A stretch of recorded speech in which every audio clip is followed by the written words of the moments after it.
Smith acknowledged that Russ is in the pole position. Elsewhere, Vikings head coach Kevin O'Connell says veteran quarterback Sam Darnold will be QB1 entering training camp, but added the first 2 weeks will be an open competition for many positions. Minnesota drafted J.J. McCarthy 10th overall in this year's draft. And after signing a 2-year, $16 million contract with the Ravens this offseason, running back Derrick Henry says it's going to be a breath of fresh air not being the center of attention.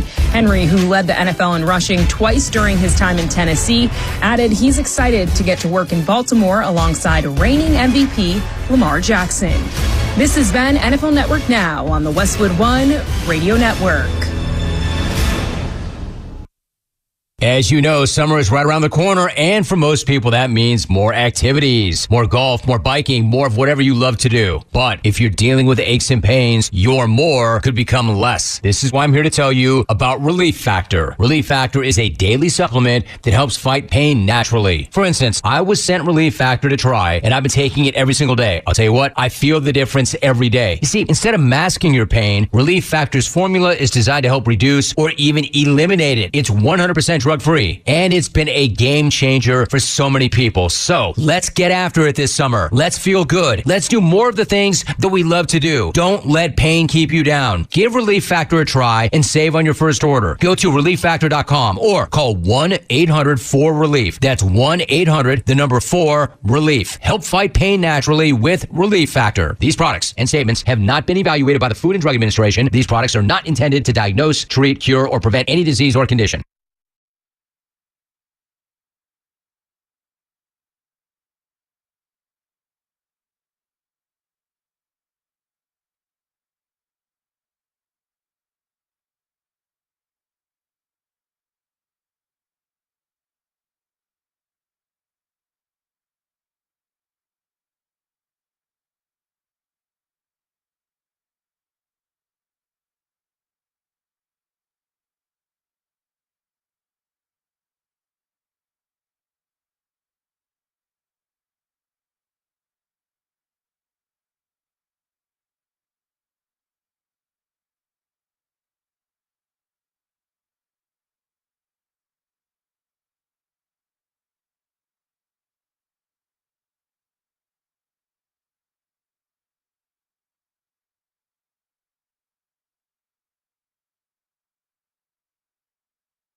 What's going on? 6 o'clock. Good morning from the 104.5 The Zone Studios. I am Robert Walsh. Titans continue to address offensive line depth with the addition of Jerron Christian. Christian started 9 games for the Browns in 2023, allowing 4 sacks and had 5 penalties called in his direction. Game 3 last night in the NBA. No Kristaps, no problem. A closer game, but after cutting the Celtics lead to 1, they would never get that close again. The Mavs fall to the Celtics 106-99. Kyrie led all scorers with 35, but Jaylen Brown and Jason Tatum combined for 61. And the 16-time Nathan's Hot Dog Eating Contest champion, Joey Chestnut, we learned yesterday was banned from the 4th of July competition. Well, they announced yesterday that Nathan's Hot Dog Eating Competition would be no more without Joey Chestnut, because Chestnut and Kobayashi are facing off in a one-on-one competition on Netflix called Chestnut versus Kobayashi Unfinished Beef, scheduled for September 2nd, Labor Day weekend.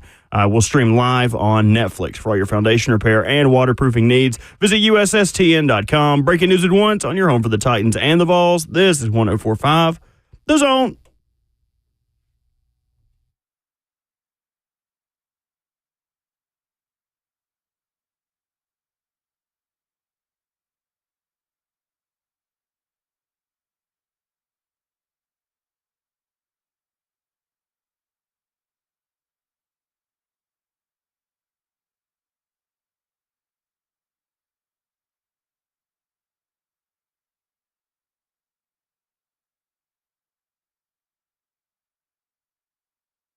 A very good Thursday morning to you, and on Ramon, Kayla, and Will. Thursday mornings are Friday Junior on RKW. We've got Ramon Foster, Kayla Anderson, Robert Walsh, Will Bowling.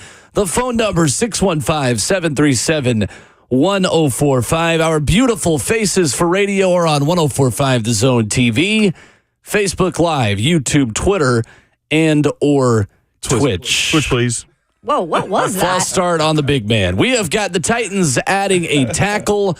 We had Coach Mack into the conversation every Thursday morning at 7:20.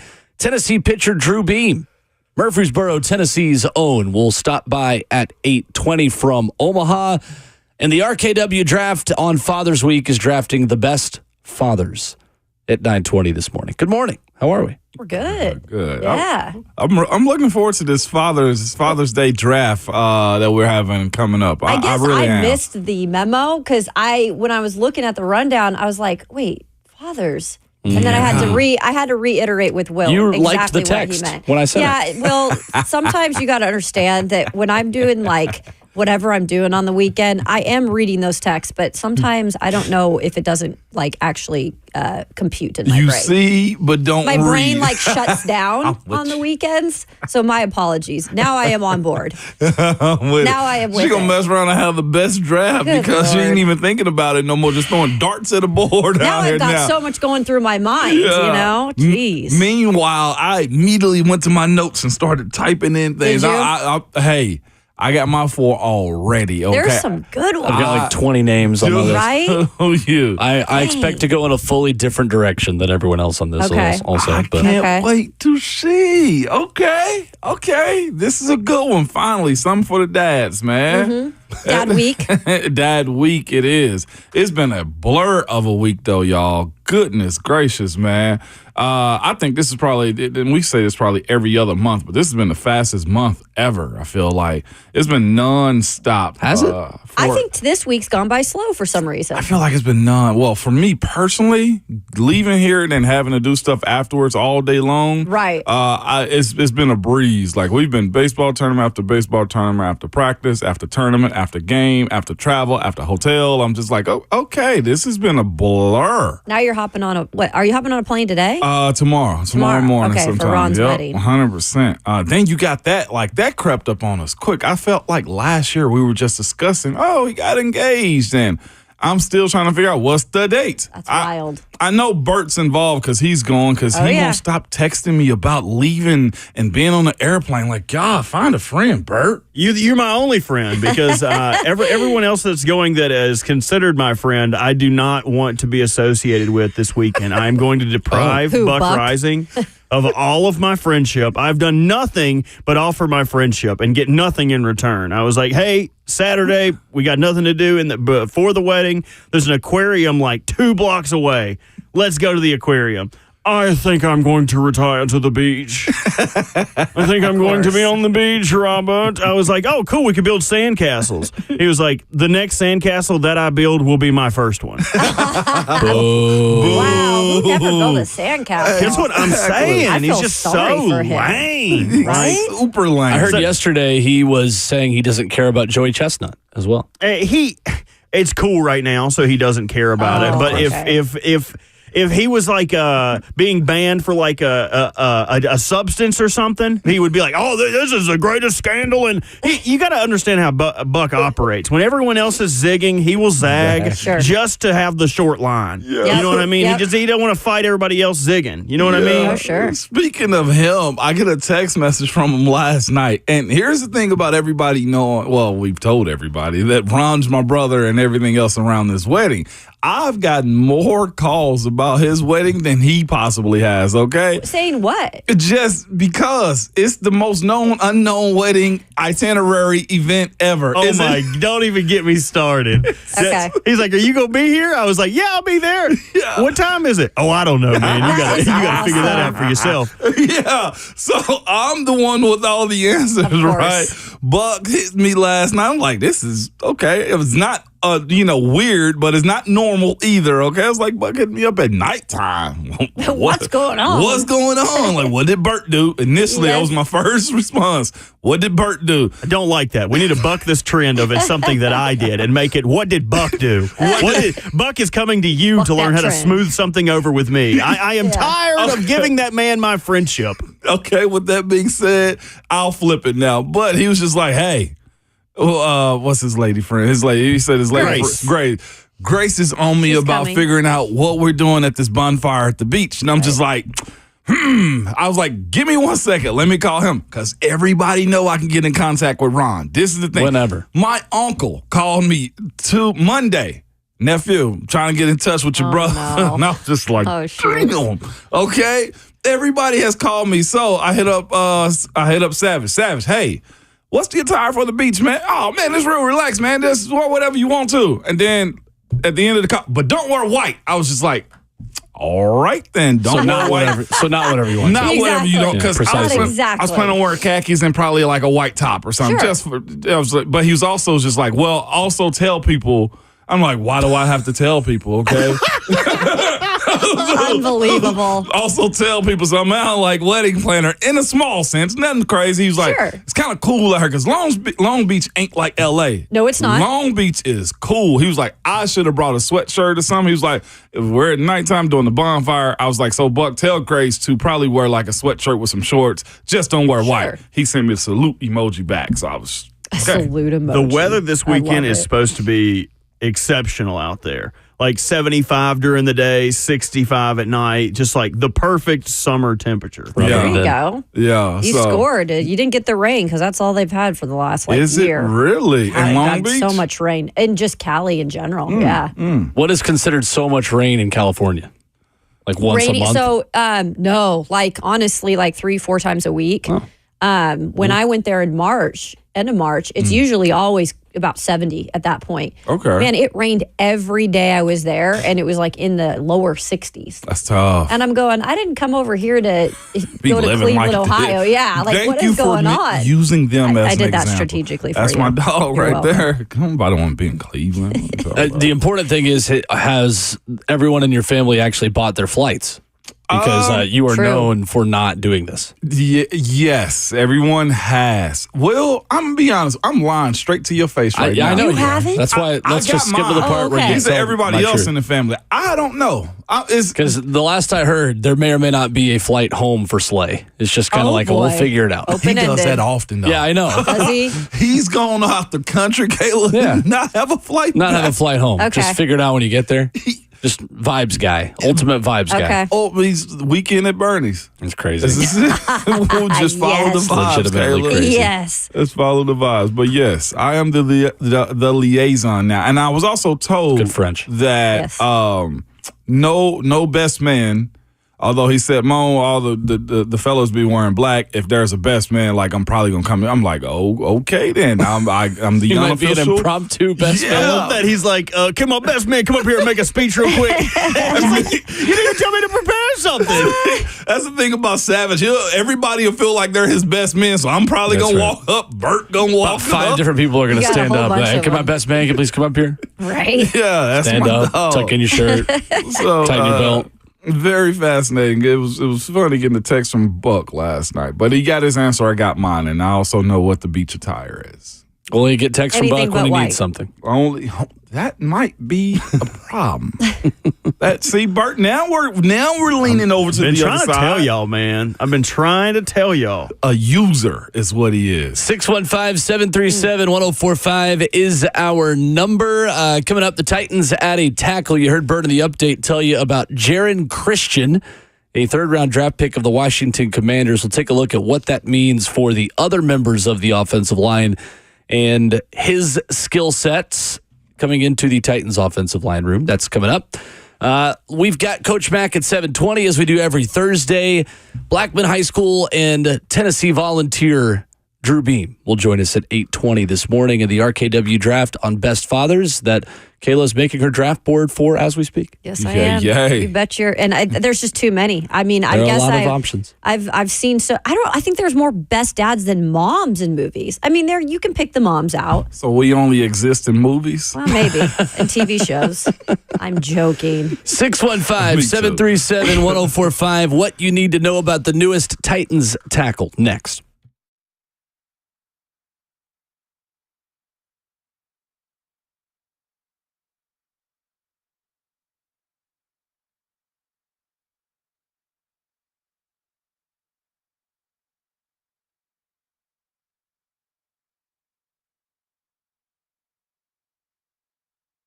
It's Ramon Foster for Hiller Plumbing, Heating, Cooling, and Electrical. Y'all, have you ever had a contractor supposed to come to your house within a time frame and they not show up and got you waiting around all day long, just wasting away your day? Well, you don't have to do that with Hiller, okay? When you call them, they will set your time, be very prompt about it, send you a text message, call you potentially, let you know when they are showing up, just to give you a heads up like, hey, we're coming to your house. So if you're at work, just go home. We'll be there when you get there. I promise you that.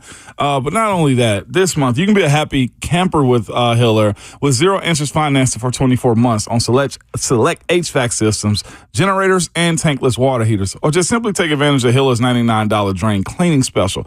Take care of your home systems before the peak summer temperatures hit this weekend. Supposed to crank up a good bit, so you know that AC is going to be working in overdrive. Make sure you have Hiller over to check it out for you. Visit happyhiller.com today for details.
Thursday morning, Ramon, Kayla, and Will, RKW 104.5 The Zone. Ramon Foster, Kayla Anderson, Will Bowling. We have got a cool event coming up in less than 2 weeks where you can hang out with us, hang out with 3HL, and have some drinks and play some games. We're going to have more on that in just a couple minutes.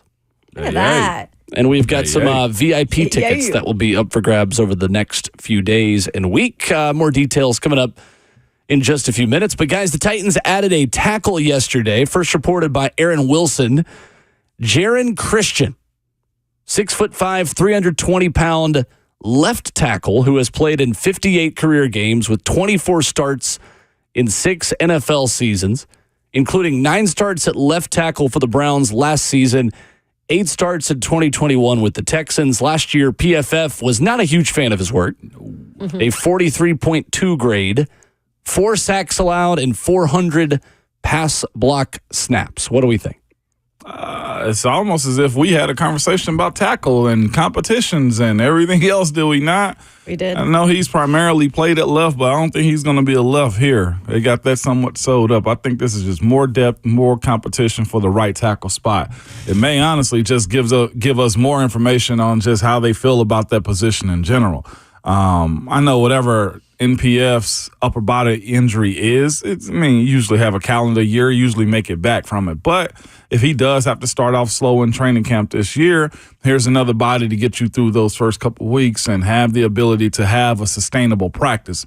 Most offensive lines, I probably should have looked this up before coming on air, but most offensive lines and teams in college have 15 guys, maybe 16. So I don't think there'll be many veterans on this team that's going to get vet days off. But injuries happen. Guys catch concussions in training camp. Guys just have turf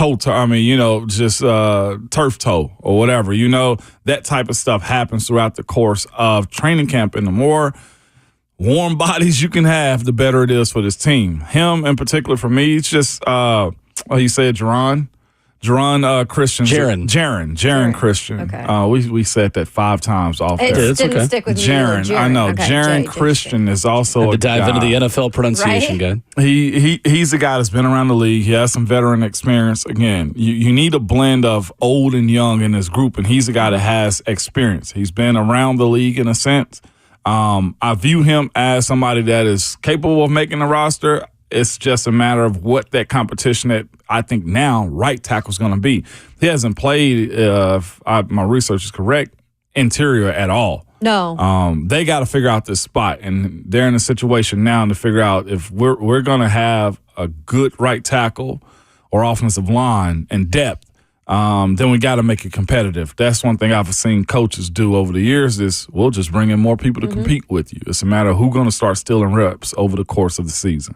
I think the biggest thing with this ad, too, is we obviously see a theme with Bill Callahan and what he wants in an offensive line. There's a lot of familiarity that comes with that, too, with Bill, right? Because Bill is thrown also into a situation where he didn't necessarily have a say in some of these guys that they've drafted in the past. And so he did have say in J.C. Latham this year. But, other than that, Nicholas Petit-Frere, Jalen Duncan, those guys he is pretty much inheriting. And so I think it was important for him to bring a couple guys into this offensive line room that he knows and he feels like he can get something out of, even if it is a depth position, right? Yeah. And I don't know where he'll end up playing because primarily he has been a left tackle. And that does bring me to the question, Ramon and Will, of really what is the depth at left tackle behind J.C. Latham? Because I think we all just assume J.C. Latham and that fixes the problem. And it does for right now. But where's the depth in that position? If J.C. does, God forbid, go through an injury or maybe struggle early on. So maybe you bring in a guy like this that you're familiar with who, again, you can have as a depth piece. So all of the offensive linemen currently on the roster now, including the undrafteds that we know about, on TennesseeTitans.com on the roster. Lloyd Cushenberry, Xavier Gadlin, undrafted out of Liberty. Then you've got Sadiq Charles and Cole Spencer. in addition to Daniel Brunskill, Jalen Duncan, John Juku, Nicholas Petit-Frere, Dylan Radens, Andrew Rupsich, Lachavius Simmons, third year out of Tennessee State, and Peter Skronsky. And at tackle, you have J.C. Latham, Leroy Watson, and Eastern Michigan undrafted Brian Dooley. Oh, boy. 16 bodies. Yeah. That's fair. That's a good amount right there. Your point about JC, I think I have mentally just put him in as an Iron Man already. I know, me too. I have, and that's probably a mistake to be had. Again, whether that be him, I don't know what's going to happen with him throughout the course of the season. But you're right. Nobody spoke about yet the backup left tackle position. We're talking about putting a rookie out there and expecting him to be the franchise savior. Like, unfair to him, I'm just going to say, and to expect him to come out and be a perennial all-pro guy, be a dude that's going to keep Will Levis 100% safe. You have to have somebody to either guide him. This is where probably this Christian signing is probably going to pay dividends. You got a guy to understand how to be a pro. Again, I've heard you guys talk about it often, and even when he signed his contract, he immediately want to work and just be out there and get better and be on the field. There will be an element that somebody's going to have to tell him beside his coach, hey, young fella, you better off going home and just watching film. Get off your legs. This is how we start to manage the season moving forward. And Jaron Christian being a guy that's won a Super Bowl, been with Kansas City, he understands what it takes. And I thought you made an even more valid point, Kayla, is just saying this, too. And OLJ we trust, right? And Coach Bill Callahan, he does have to have his DNA on this offensive line. And these signings as of late, whether we think they're great or whether we just think they're camp bodies, these are his guys. And he's not a slappy anything, former third-round draft pick. He's got pedigree in this league. He's stuck around this league. It's just he's been more of a backup reserve guy for the most part. And he's been picked by Bill Callahan twice. Yeah. Because he was originally a third-round pick of Washington, overlapped for 2 seasons with Bill Callahan in Washington. Bounced around a little bit, was in Kansas City, was with the Texans, got released by Houston in 2023. And Bill Callahan went back and said, I want this guy again. And was added to the Cleveland Browns, where he started in 9 games at left tackle. Penalties have always been an issue for him. He had 5 penalties last year in 10 games, 6 penalties in 10 games in 2021. Not a great ratio at the tackle position, but he actually was pretty decent in 2021 for Houston. He only gave up 1 sack in 10 games that he started that season. So are you surprised at all they chose to go with a tackle versus another center, considering Daniel Brunskill has gone on the record that he's been working at center because they don't have anyone else at center? I think it's fair. Cole Spencer, I think, could or should be taking snaps also. And Xavier Gadlin from Liberty is a guy they have worked with. They have listed on their website as a center who has played tackle, guard, and center, and is a versatile prospect. Yeah, and that's what you're looking for. He's 6'3", 322, so he's got some size about him, too, according to the Titans website. I think the tackle position is probably more important to get settled in more than the center. Like, that's the thing about those interior guys. 1 or 2 of those dudes have probably at some point snapped the ball or been around it. Brunskill, mentioned that and, saying for the most part that ain't, his natural position is a situation where he just simply got to either you eat this or you don't. That's the way I look at that, too. And, of course, you got other guys that are around that can snap the ball. But I almost see that as Daniel Brunskill's spot at this point more than anything. And another trend I feel like we are seeing with Coach Bill Callahan is this. He can go get you at a tackle, but you've probably played another position. Exactly. Jaron has played left and right. You look at all the dudes that they've brought in have played guard or tackle. The ability to play multiple positions. And also, I think it's this more than anything. We speak about this center position. Train up guys to play that position, too. That's one of his specialties. It's just that you hope that this is an expedited process of them being backups at this point, because I hadn't thought about a replacement for J.C. Latham. I hadn't thought of a replacement for Lloyd Cushenberry.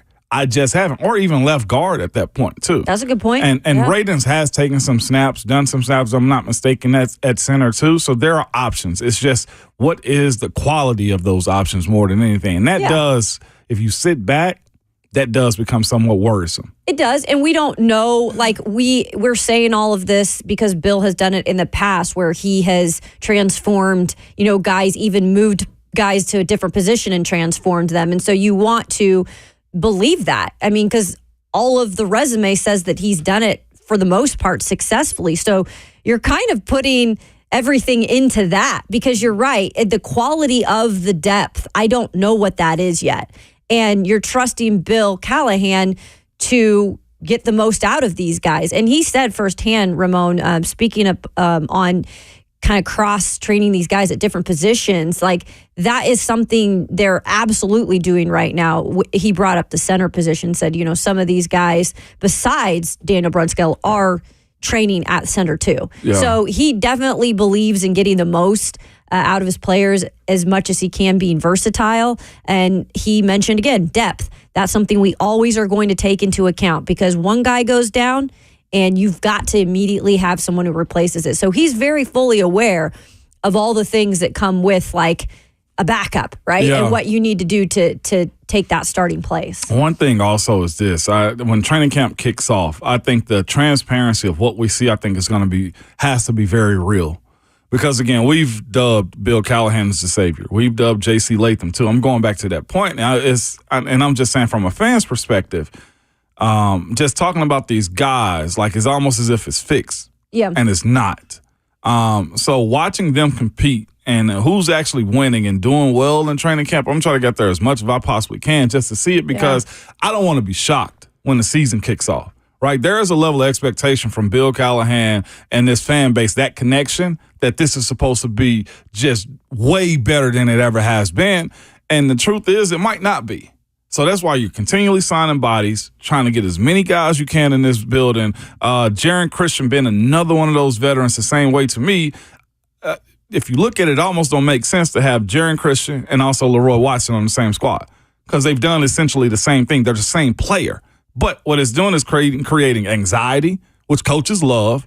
It's creating a sense of just being uncomfortable with how you go out and compete each day. And everybody out there has to maximize every single day. This is, to me, what it sounds like being in the blender at Alabama was. Yeah. You can't take a day off because somebody might take your spot. So last season on the 2023 initial 53-man roster, the Titans kept 4 tackles, 3 centers, and 3 guards. 3 centers. So what is the list look like going into training camp of tackles, centers, and guards? 4 tackles. J.C. Latham's making the team. Mm-hmm. Jalen Duncan and Nicholas Petit-Frere making the team. Mm-hmm. So now you've got John Ojukwu, Leroy Watson, and Jaron Christian that are battling for one spot? It's about right. Sounds or do you about think right. they keep more? I think that's about right. Okay. Yeah. So between those 3, John Ojukwu, Jaron Christian, Leroy Watson. I would almost put Jalen Duncan on the outside looking in. I was just going to say that. I wouldn't Over be those afraid 3? to do that. I would probably Surprising. put JC. Who are my other guys? J.C. Latham, Nicholas Petit-Frere. I'd probably put Leroy Watson and probably Jalen in first. Yeah. That's the 4 I've got. Yeah.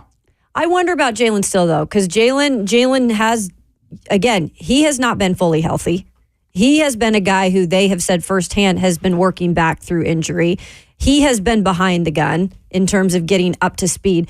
And I'm sure he'll compete his butt off, right? Yeah. But I am going to keep a little bit of a question mark for Jalen. Just because he was drafted by the Titans does not mean he's guaranteed a spot. So 3 centers. I mean, there are only 3 incumbent centers, I guess. I mean, Andrew Rupsich, does he count as a center?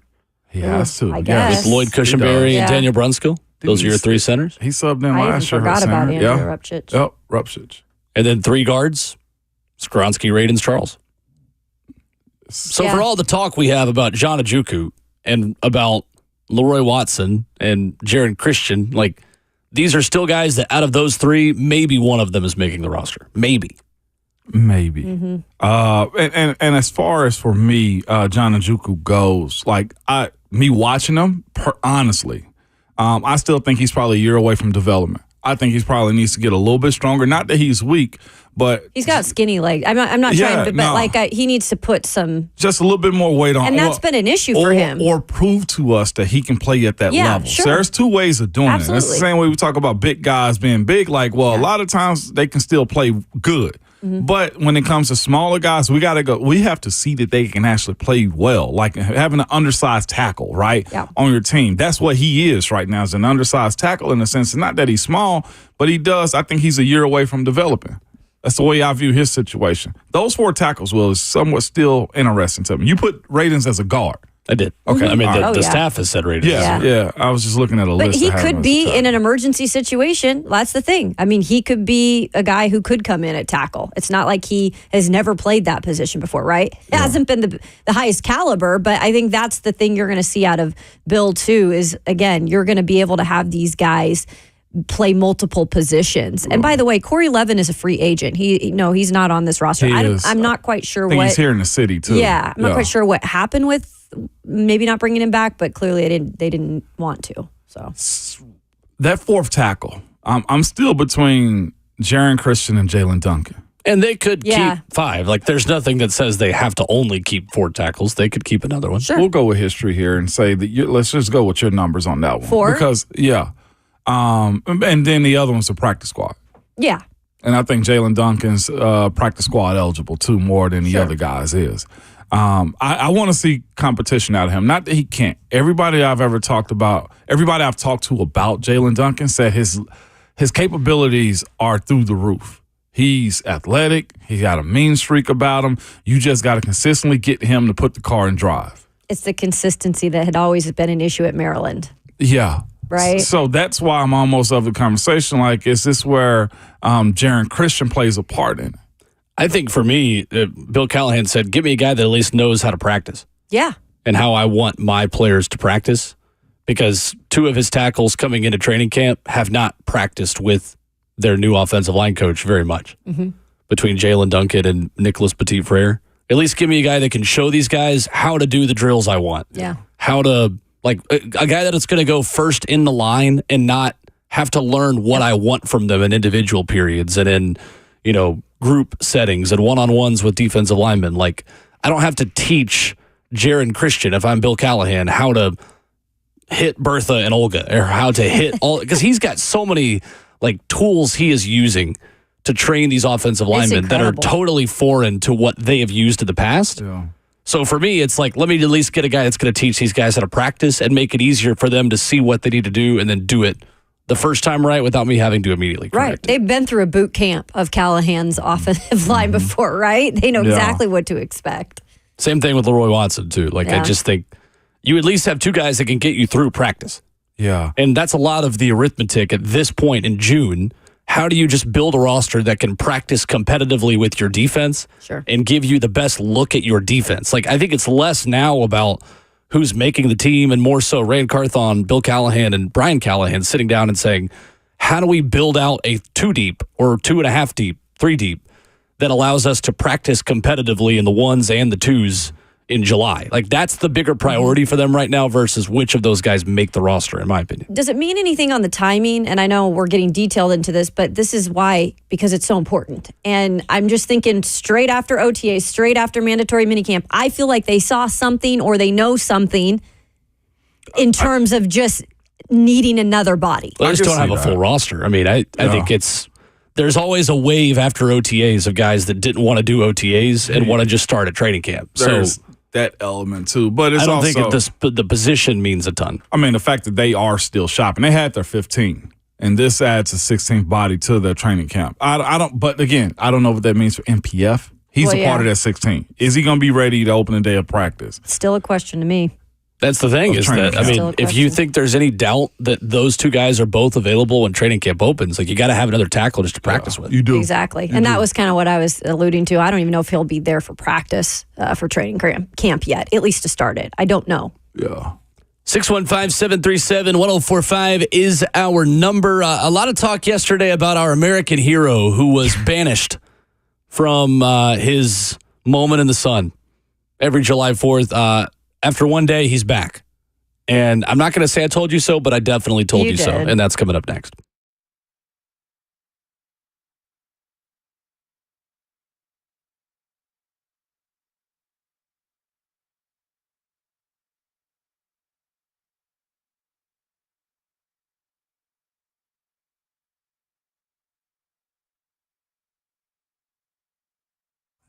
Hey, it's Kayla and Ramon for our friends at Window Nation. And everybody loves a deal, right? And Window Nation right now has a deal going for you. So you are in luck if you need new windows. Even if you're in a newer home and just realize the windows are not up to par, our friends at Window Nation will hook you up. They are extending their semi-annual sale, 50% off all window styles right now.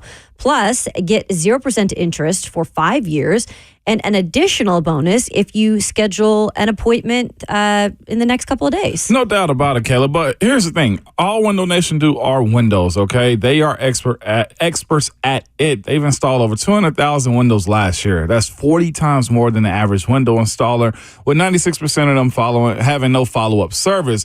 They have over 20,000 online positive reviews. Kayla and I wouldn't be endorsing this company if we did not trust them, okay? It's trusted by over 200,000 homeowners. Kayla told you the number. You can call them at 866-90-NATION. Go online at windownation.com.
So I'm not saying we brought Joey Chestnut back, but I think we may have spoken this into existence.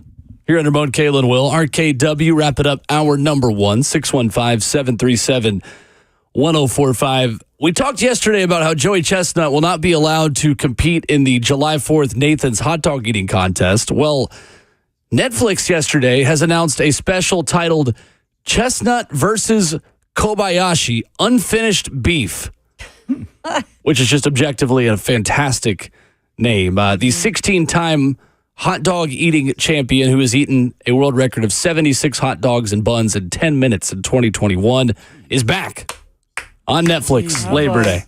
There you go. I'm not saying I told you so, but I absolutely told you so. So they said not the 4th. We'll get you at the end of summer. I will accept your thanks and your appreciation for single-handedly making this happen. Okay, what did you You're tell so us was welcome. going to happen? I said there was going to be a 1v1 between Kobayashi and I said this is building up to be a big I'm back. I'm not leaving. The show goes on moment for Joey Chestnut, and that's exactly what's happening. I don't think that's exactly. No, what don't get in the way of my narrative with facts.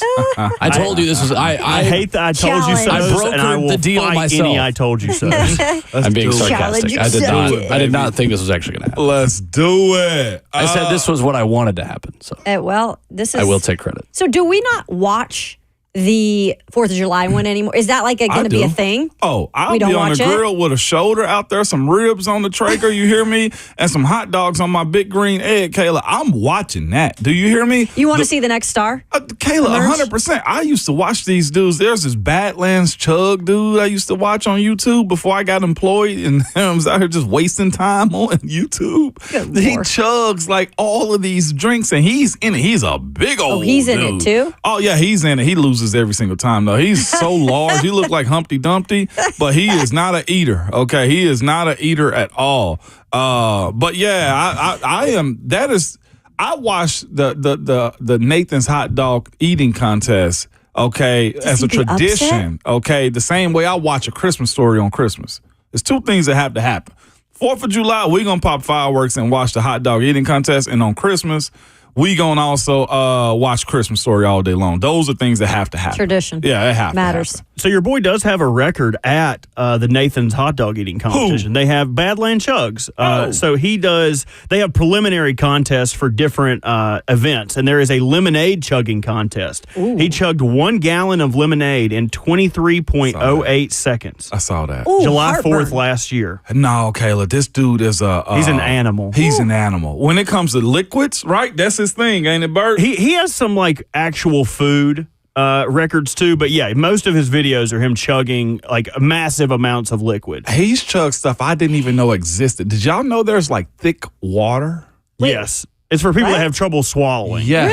Really? Yeah. It's grayish, thick. It's almost like It has a high viscosity. Yes, that's what it is. It's almost like the ooze. Is it out of a well or something? No, it's in a jug. You can get it at I never heard at of the it. drugstore and stuff. Yeah, Okay. thick water is a thing for people that can't swallow. Yeah, Okay. and he chugged it. It was my god. He also ate 8.5 ounces of raw onions in 1 minute. Oh, gosh. Ooh, eesh. Woof. I don't know how you do that. My eyes water the minute I cut open an onion. It's like I've been crying or something. He get paid off of it. That's the That's only wild, thing. though, His to YouTube eat it. page is insane. What a way to make a living. Yeah, Mm-hmm. all the comments in his videos is, bro, we're worried about you. You should get healthy. And he just continues to eat and drink. Did you ever get into those food challenges back when that was a big thing on YouTube? Like the saltine challenge or the cinnamon challenge? No. I think the marshmallow I know Bert's one. done probably most of these.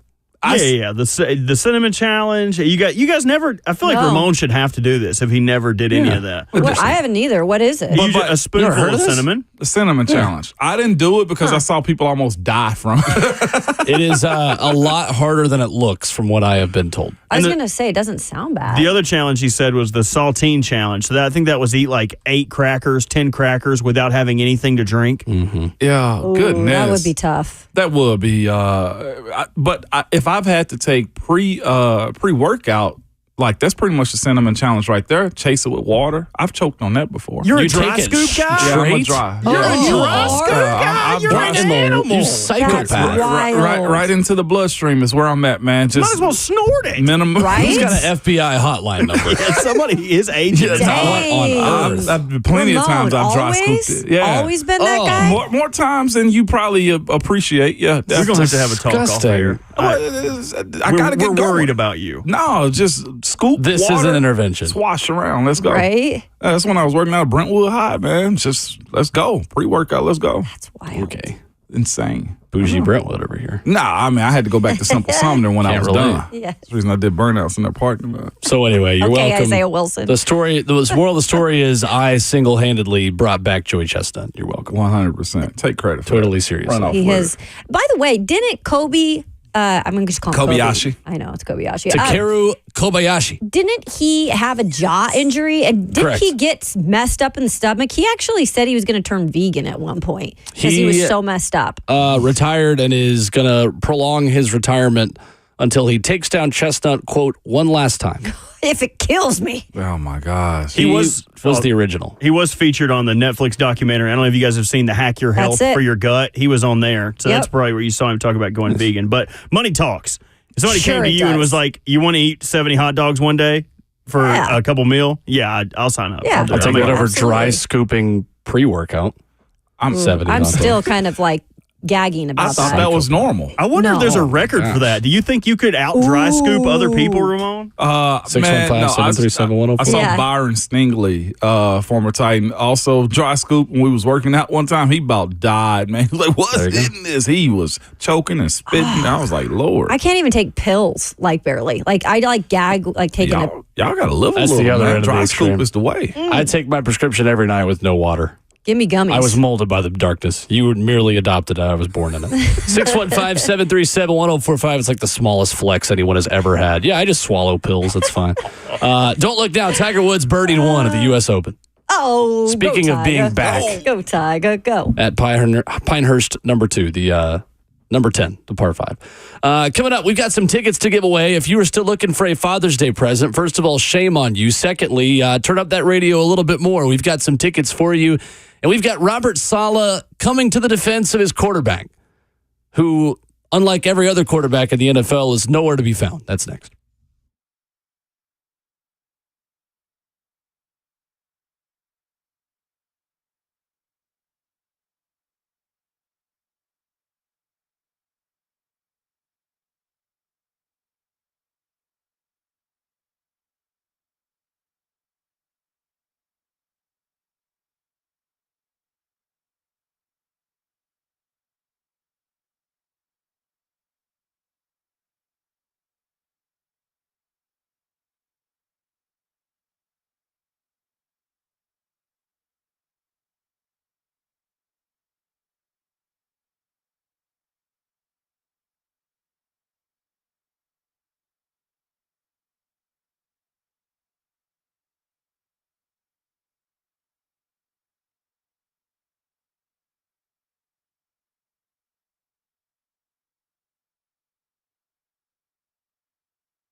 7:01. What's going on?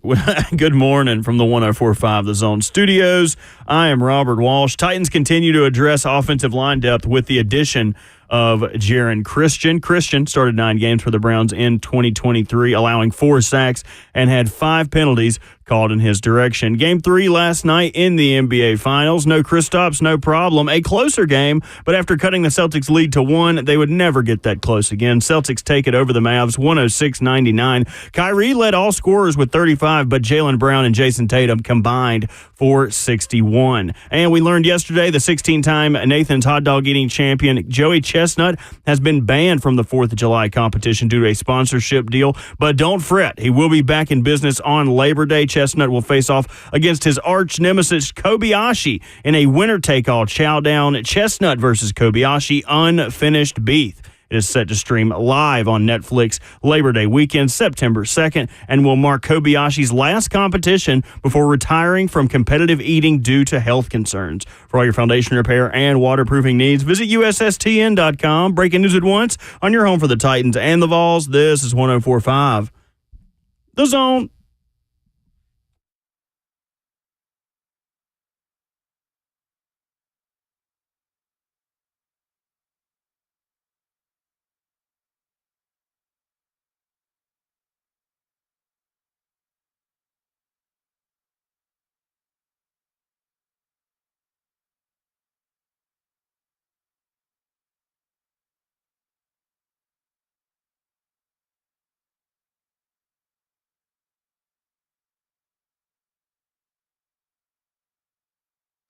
Seven a.m. in Nashville as hour 2 of Ramon, Kayla, and Will gets out of the blocks.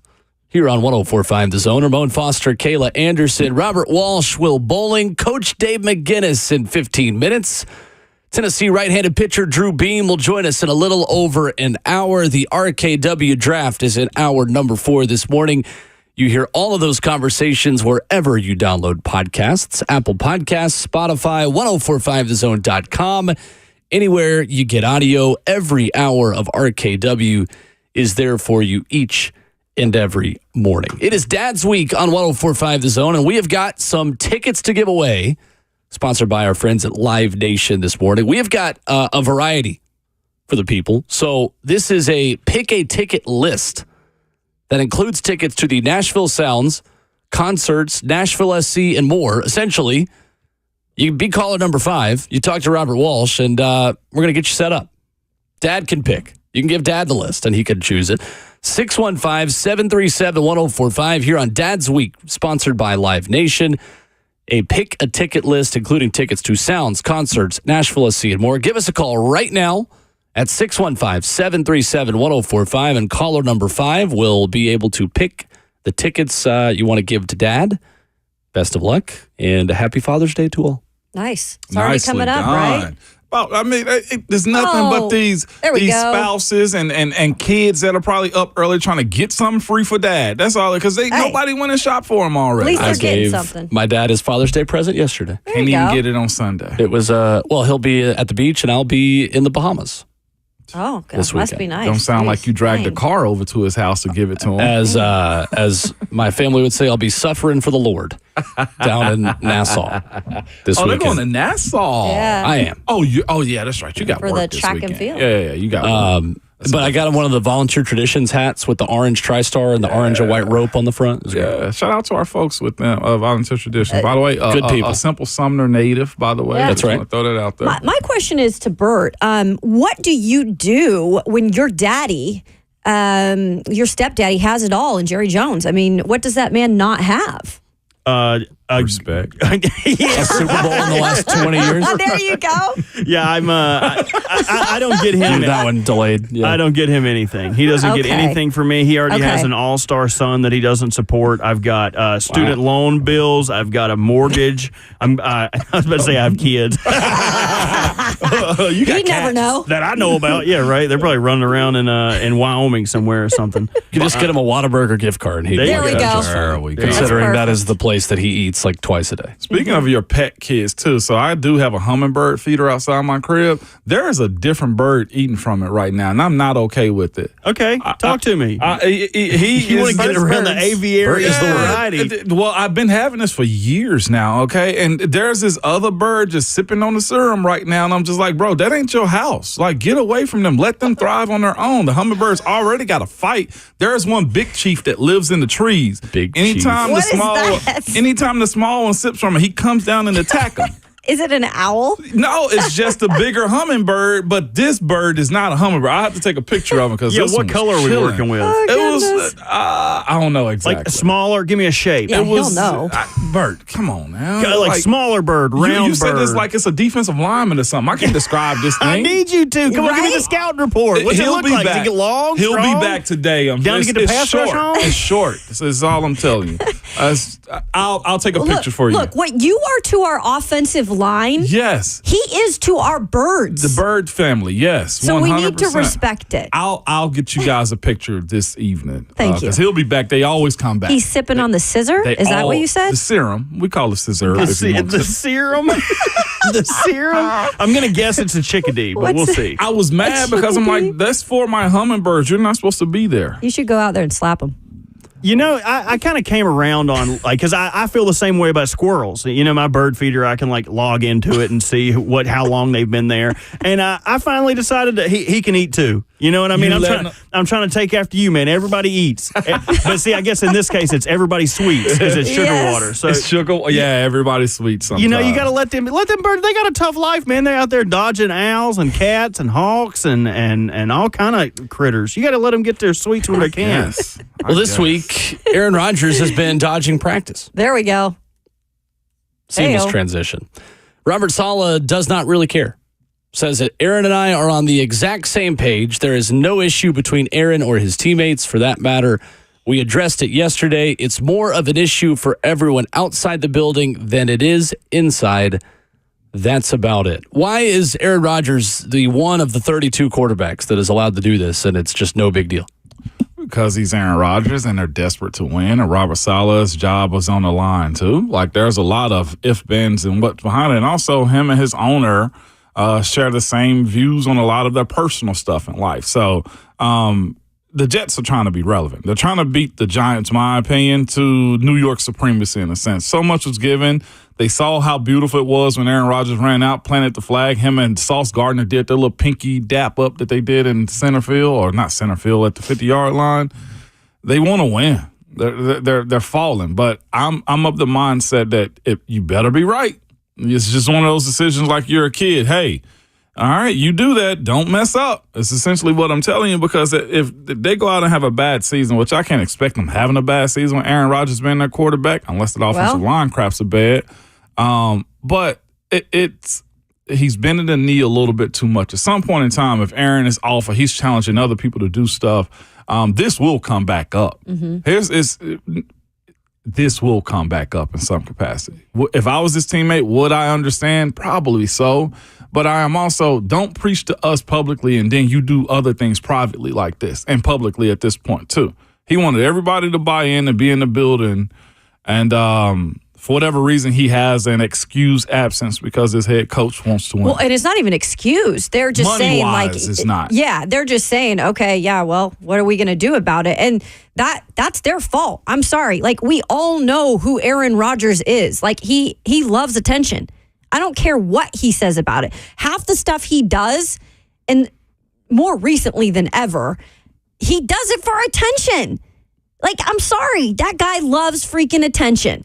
And they knew what they were getting themselves into when they brought over did everything to bring over Aaron Rodgers. Yeah, you're getting a player that you hope can guide you back to, deep playoff success and maybe a Lombardi, but you're also getting a player who has so much damn baggage that comes along with him that the garbage men don't even know what to do with it, right? I mean, it for real, though. Yeah. And it never ends. Every year, we're talking about some stupid-ass storyline with Aaron Rodgers. Yeah. you dug the hole and you brought him there. Yeah. So until he gets out on the field and actually does what he's supposed to do, deal with it. And it's just embarrassing that he has to sit there and make excuses for his veteran quarterback. I just think he likes power. Aaron Rodgers does. He does. A power and attention.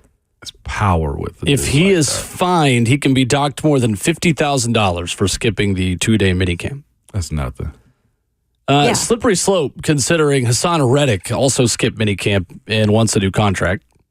So he also is subject to a fine. So if you fine Aaron Rodgers, do you have to fine Hassan Reddick or vice versa? Yeah, 100%. Feels like you do. I mean, So, I mean, for me, it's a loser organization doing loser organization things. The New York Jets are losers.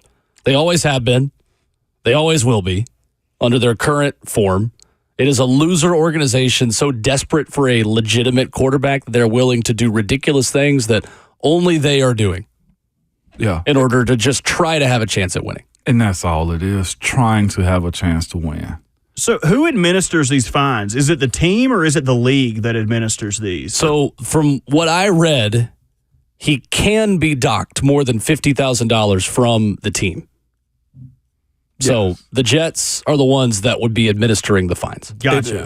It is. And it's backed up by the NFL, PA, and NFL. Mm-hmm. Yeah, when in those comments, he made it sound like under so-and-so's regulation. So I didn't know if that was like the actual league that administer those fines or if it was through the team or a jointed effort. It's or the team. It's the same way they can fine you conduct detrimental to team. I mean to the team and fine you however much they want to. It's written in. You can impose it. Commenter asks, then why are y'all giving him attention, in all caps? If we were picking on this show who we would like or not like to give attention to, you would hear a lot of different stories on this radio show than what we actually should be talking about. But this is the biggest story in the NFL in minicamp. So absolutely we're going to give it attention because it's our jobs. And then it's also a team that you play in the fall. And if you just so happen to be one of those teams that's not supposed to beat them, this will also be a conversation because Aaron Rodgers didn't show up for minicamp and the Titans beat them, right? 100%. It's that side of it too. We have to cover the teams that you will play. It's Absolutely. relevant. If we wanted to cover what we wanted to cover, we'd be talking what? I'd be talking U.S. Open and soccer. I'd be talking baseball probably. We'd be talking about why the Braves suck. I'd be talking about off the wall topics. Period. would. We're going to National be showing us nature videos and like, look at this zebra, the way he fights this mountain lion. Tequila and mezcal. This is crazy. Yes, it'd be all of that. We should have a week in July of show and tell. Oh, that'd be great. Where each of us, for one day, one segment, gets one thing to teach the rest of the audience that we just want to talk about. I'll talk about the history of Tennessee track and field. Perfect. No one is going to listen. It's going to be great. I think it'd be great. It'd be fun. 737-1045. I'm being mostly sarcastic. Coach Mack of Titans Radio is next.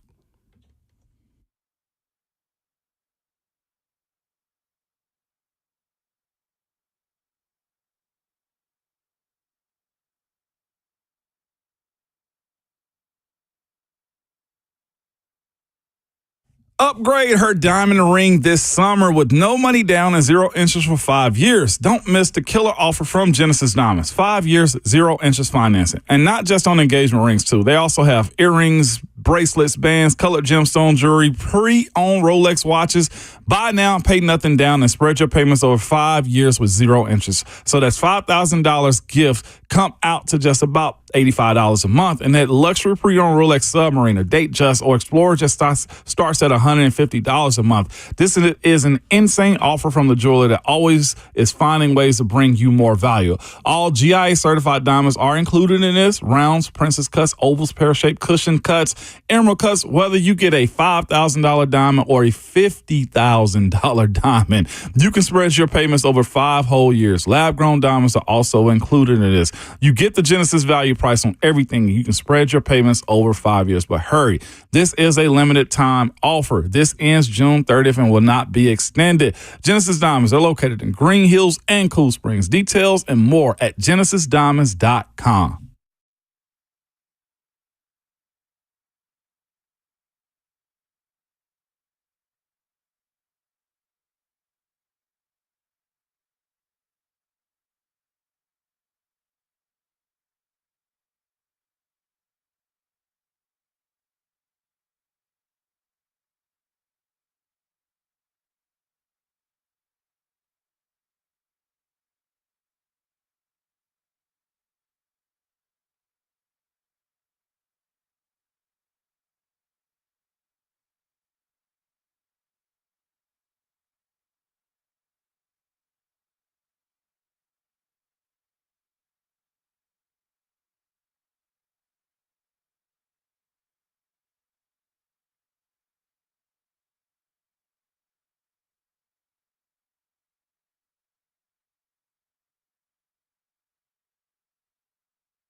7:20 in Nashville as Ramon, Kayla, and Will rolls on. RKW with a full crew in studio for the final time for about a week. Ramon Foster, Kayla Anderson, Will Bowling, joined by Coach Dave McGinnis, brought to you by Two Rivers Ford, the South's most trusted Ford dealer, Two Rivers Ford. Coach Mack, what's going on? Good morning. Hey, guys. How are we doing this morning? All Good, right, Coach. Matt. We're great. Coach Mack, we are drafting best fathers coming up at 9:20 this morning. Who should we have on our list of options of best dads, in your opinion? You talking about on TV? Anywhere. TV, fiction, nonfiction, anything you got for me. I'm all ears. Andy Griffith. Oh, yeah. It's a good one. It was on my list. It is a good one. That's real solid, Coach Matt. I like it. We also, Mac, yesterday came up with fake Bonnaroo band names, and of course, I had Rhett Bryan's help with that, so you know it did not Well, disappoint. first of all, did you put it on FCC Air? We did. And you still got a job? Yeah, I'm still here. We were close. Surprisingly. We're still here, as Tom Brady said a couple years ago. Then you guys probably really just put the third version out there. You know us all too well, Mac. You really did. Right. Hey, believe me, those first and second versions would have been really good. Coach Mack with us, brought to you by Two Rivers Ford. Coach Mack, Bill Callahan said earlier this week that Nicholas Petit-Frere has been really good in the classroom, despite being banged up and unable to be on the field doing what all the other guys who are fully healthy have been doing through the offseason program. I'm curious, Coach Mack, what does that process look like for injured players in the classroom? What specifically will Bill Callahan be teaching guys that are unable to get out on the field this offseason? Well, they've got all their schemes put in, but he has missed a lot of very, very instructive and intensive and build on technique work. Now, that offensive line, except for Nicholas Petit-Frere, has been there the whole time. They have been together the whole time, of course, and that's something. I've been with them. I've been there with that group the entire off season just to watch it from start to right now, and you could see them get better in everything that he was teaching them to do. And he had a progression build that he was working on all of his techniques, and Nicholas Petit-Frere has missed that. And especially with what they're learning, because those guys, and I don't think I'm speaking out of school, they're learning some things technique-wise that I don't think they've ever been exposed to. And to see those guys improve through the weeks as I've watched them improve, I mean, you could just see even a little bit, like Duncan had not been out there for a while and then came back out there. You could see a difference as far as, starting to try to take a bite out of some of those things that they were doing in that 45 minutes that he has them every day. So he is a smart guy. I know we're talking about NPF. He's a smart guy, but he has missed a lot just as far as instruction and on boots on the ground learning, because that has been something very, very valuable. And it's going to be up to him to catch up, because when they start back in, when they get back in here in a little over 4 weeks, Bill Callahan is not going to, weight the whole group on one person. So I'm sure he's doing very well in the classroom because he is a smart guy, but he's missed some important stuff on the field just from what I've seen of all the weeks that I've been watching those other guys work. Coach Mack with us, presented by Two Rivers Ford. And Coach Mack, yesterday the Titans were bringing in Jaron Christian, tackle who played 10 games last year with the Cleveland Browns and has had 2 different stints with Bill Callahan. What is that process like of identifying players after minicamp going into training camp? Because I imagine, Coach Mack, a lot of that conversation is, how do we just get enough bodies to be able to practice 1s and 2s and have just the amount of people you need to have a full training camp? Well, the process and the work as far as chumming the water or chumming your roster, here's when it ends. Never. And so you've got 2 full staffs of people in personnel department, both on the college side and on the professional side. That's all they do all day is look at other players around the league, and especially when you've got a new staff. And then let's take it to another level. You've got a guy of Bill Callahan's caliber that has had some guys, and they come to him and say, we're thinking about some more people. Who would be? Where's your list? I know he's got a list. And he said, if this guy's available, I think he might have a chance to come in here and compete and to help us. So that's going to be a constant and consistent ongoing process, because especially when you've got a new staff. Any staff will do this, but any staff I've ever been on, that process never, ever stops. That is an ongoing process from the pre-draft until the season is over with, because adding to a roster and also being able to chum the bottom of your roster, that process has to continue to go all the time. Coach Mack with us this morning. Coach Mack, you're speaking about turning the bottom of the roster and finding, gems. One thing I know for sure is the scouting department and front office love when their draft picks hit, Coach Mack, but they also love even more whenever those undrafted fellows come into training camp and start to surprise. One guy in particular seemed to have had a very solid OTA and minicamp is Tennessee Vols, VFL, Gabe Judy Lolly. Coach Mack, what does it mean for the secondary to find young talent like that that can potentially make your roster in the fall? Yeah, and I'm glad you said potentially, because here's the thing. All of these new people that they have brought in to the National Football League, we're talking specifically about the Titans, they have finally reached a point, in their minds, where they've gotten comfortable a little bit with the process in the National Football League. I mean, you can see it. You can see it. I'm in practice every day. I'm up there in that building and on that field every day. They've had those guys in there from the start. And you could see, as far as their comfort, as far as being here, knowing what's going on, knowing how the process is. And so let's put Lolly into that group to begin with. Now let's find out when they come back, because everybody sitting in that studio right there knows, all of our listeners know, because we've got sophisticated listeners that listen to this show when you start talking about Titans football.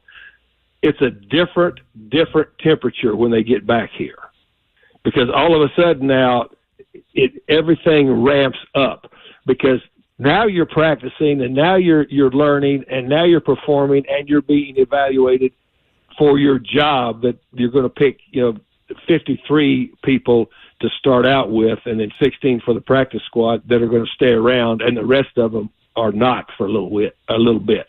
So when you start talking to me, especially about undrafted people that have shown something in this non-padded part of it, that's all well and good. But now let's see if they can continue that, not only with the pressure when they show up again, when the pads come on, and then the daily mental grind that this is until those final cuts are made.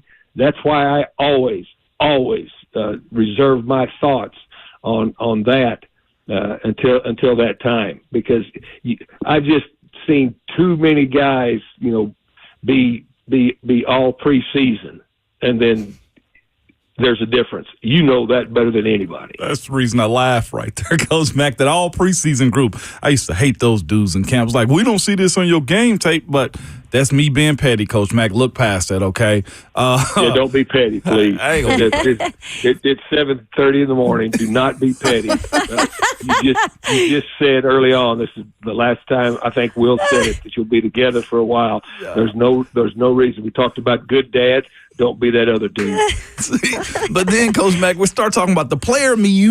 I know that's a different human being right there, Coach Mack. Hey. And the great part of a conversation with you, that when something like this is brought up, is you were that dude.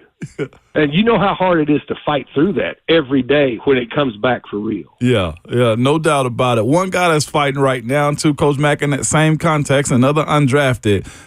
When the draft picks come in, we get excited about them. We forget about the other dudes. One dude is making sure we don't forget about him is Jack Gibbons, Coach Mack. And it seemed like Denard Wilson understands that, and his linebacker coach, Frank Bush, does too. What have you seen from Jack, Coach Mack, to wrap up these OTAs and minicamp? Well, now look, you're talking about a guy that's played in real NFL games now. I mean, that's a whole different deal. And and it's someone. Let's just talk about somebody in his position. We've talked about a brand new somebody that has come in and has put a good foot forward. You're talking about somebody that has come in and has been with a previous staff. He had to reprove himself to another staff, and all of a sudden they see the same thing that the previous staff saw in him to keep him around and to put him in ball games. I mean, that's to me that's on a different plane, because now they had evidence of NFL progress in a game film, watching it, looking at it, seeing it, but that earns you nothing. That earns you nothing when a new staff comes in. You've got to start reproving that, and he's still going to have to start reproving that. But the things that make guys that are free agents throughout the league. I'm not just talking about here. If they're able to stick, especially through different staffs, that there's a reason that they were able to stick and stay in the first place. Again, let's go back to present company included. Talking about, you had different coaches come in, and the other thing too, they were always drafting somebody to come in and put over the top of you. And so you also have that pressure that you've got to be able to earn back. So he's earned their trust now, but he's still, look, the adage that was told to me a long time ago when I got into this level of the business, that every day is an interview. That is so true. People just don't understand how true that is. Coach Mack joining us on RKW. And, Coach, I talked to Frank Bush on whatever day he was available with the assistants. What was that, Tuesday, I guess, or Wednesday. I don't even know what day it is, Coach. But moral of the story is we had asked about Cedric Gray and just how he's coming along. Obviously a lot to learn when you go from the college level to this level. And he said it started out slow, but, he's starting to catch on. I'm curious to your take going into camp, just how heated that battle will be between him and Jack Gibbons. Well, it's going to be. You've got, first of all, you've got even if you're drafted, it's still this is a production business. But with you're talking about a young player, a player that was drafted and come into the league, and we all know this. This is the part of it that when you actually put any player, not just Cedric Gray, any player that you bring in, you put their boots on the ground in a real NFL camp, and every day you're trying to see if they really seriously do have what it takes physically, but also mentally to be able to stick. And I'm not talking about just getting on a board and mentally. This is a different speed. This is a different world that they're all brought into. So that's not every rookie I've ever been involved with in my life, that some turned out to be all pro players. When they first come in, it's not a learning curve, it's a learning hill that they get on when they come into the National Football League. So, that doesn't surprise me at all. But there's going to be competition, but that's what makes it better. But every time we're on and we start talking about this, you hear me talk about the mental strain of it, not just the physical strain of it, but the mental strain of what trying to earn and learn a part of the National Football League when you're a rookie. That's huge. Mm-hmm. I've seen a lot of guys that come in that got the enough physical ability to play, but there's a mental strain to this that builds day to day to day. It's already started.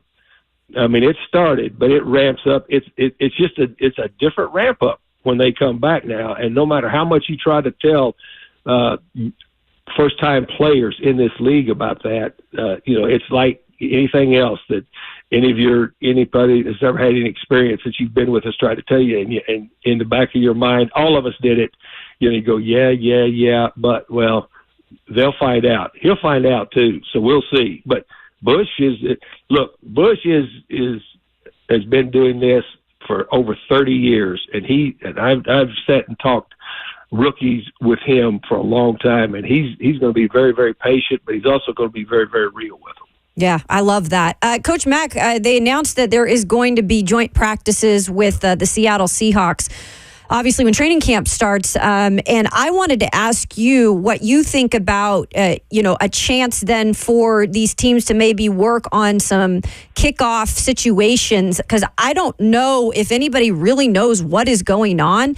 I feel like that would probably be a good time for both teams, since I don't know what they want to do in preseason games with this new kickoff rule and how they're going to utilize it. But I would think maybe that's even a good time to do that.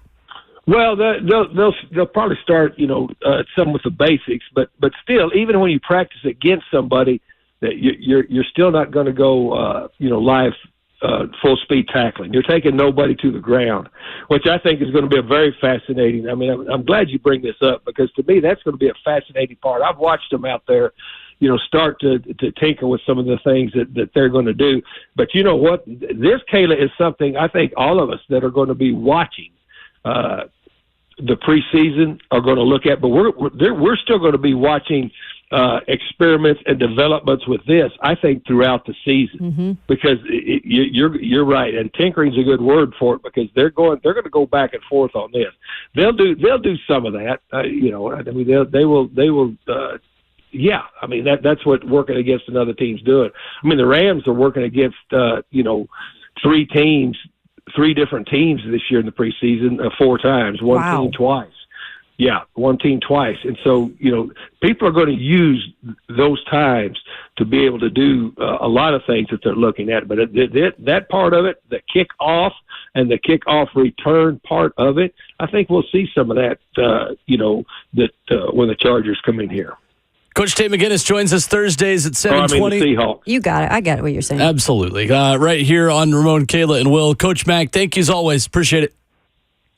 The Rams are working against the Chargers twice. That's why the Chargers are on my mind. Okay. Well, that's a good thing Aaron Donald's retired, because wasn't that a big fight like a couple years back? Never mind, Coach Mack. This is me and the other side. He's always trying to start fights before 8 a.m.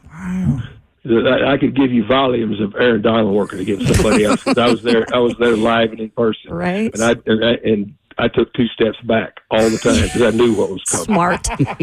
Smart guy. See you, Coach. Thank you, Coach Mack. There he is. Coach Tate McGinnis with us here this morning.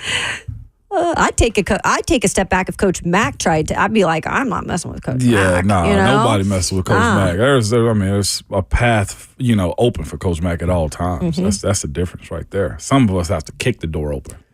Coming up, an opportunity for you to hang out with us that we'll tell you about within the next 2 weeks. Details on RKW, which is going to be awesome. You'll want to hear that. And an NFL quarterback saying one of the dumbest things I think I've ever heard an NFL quarterback say. And that's coming up next.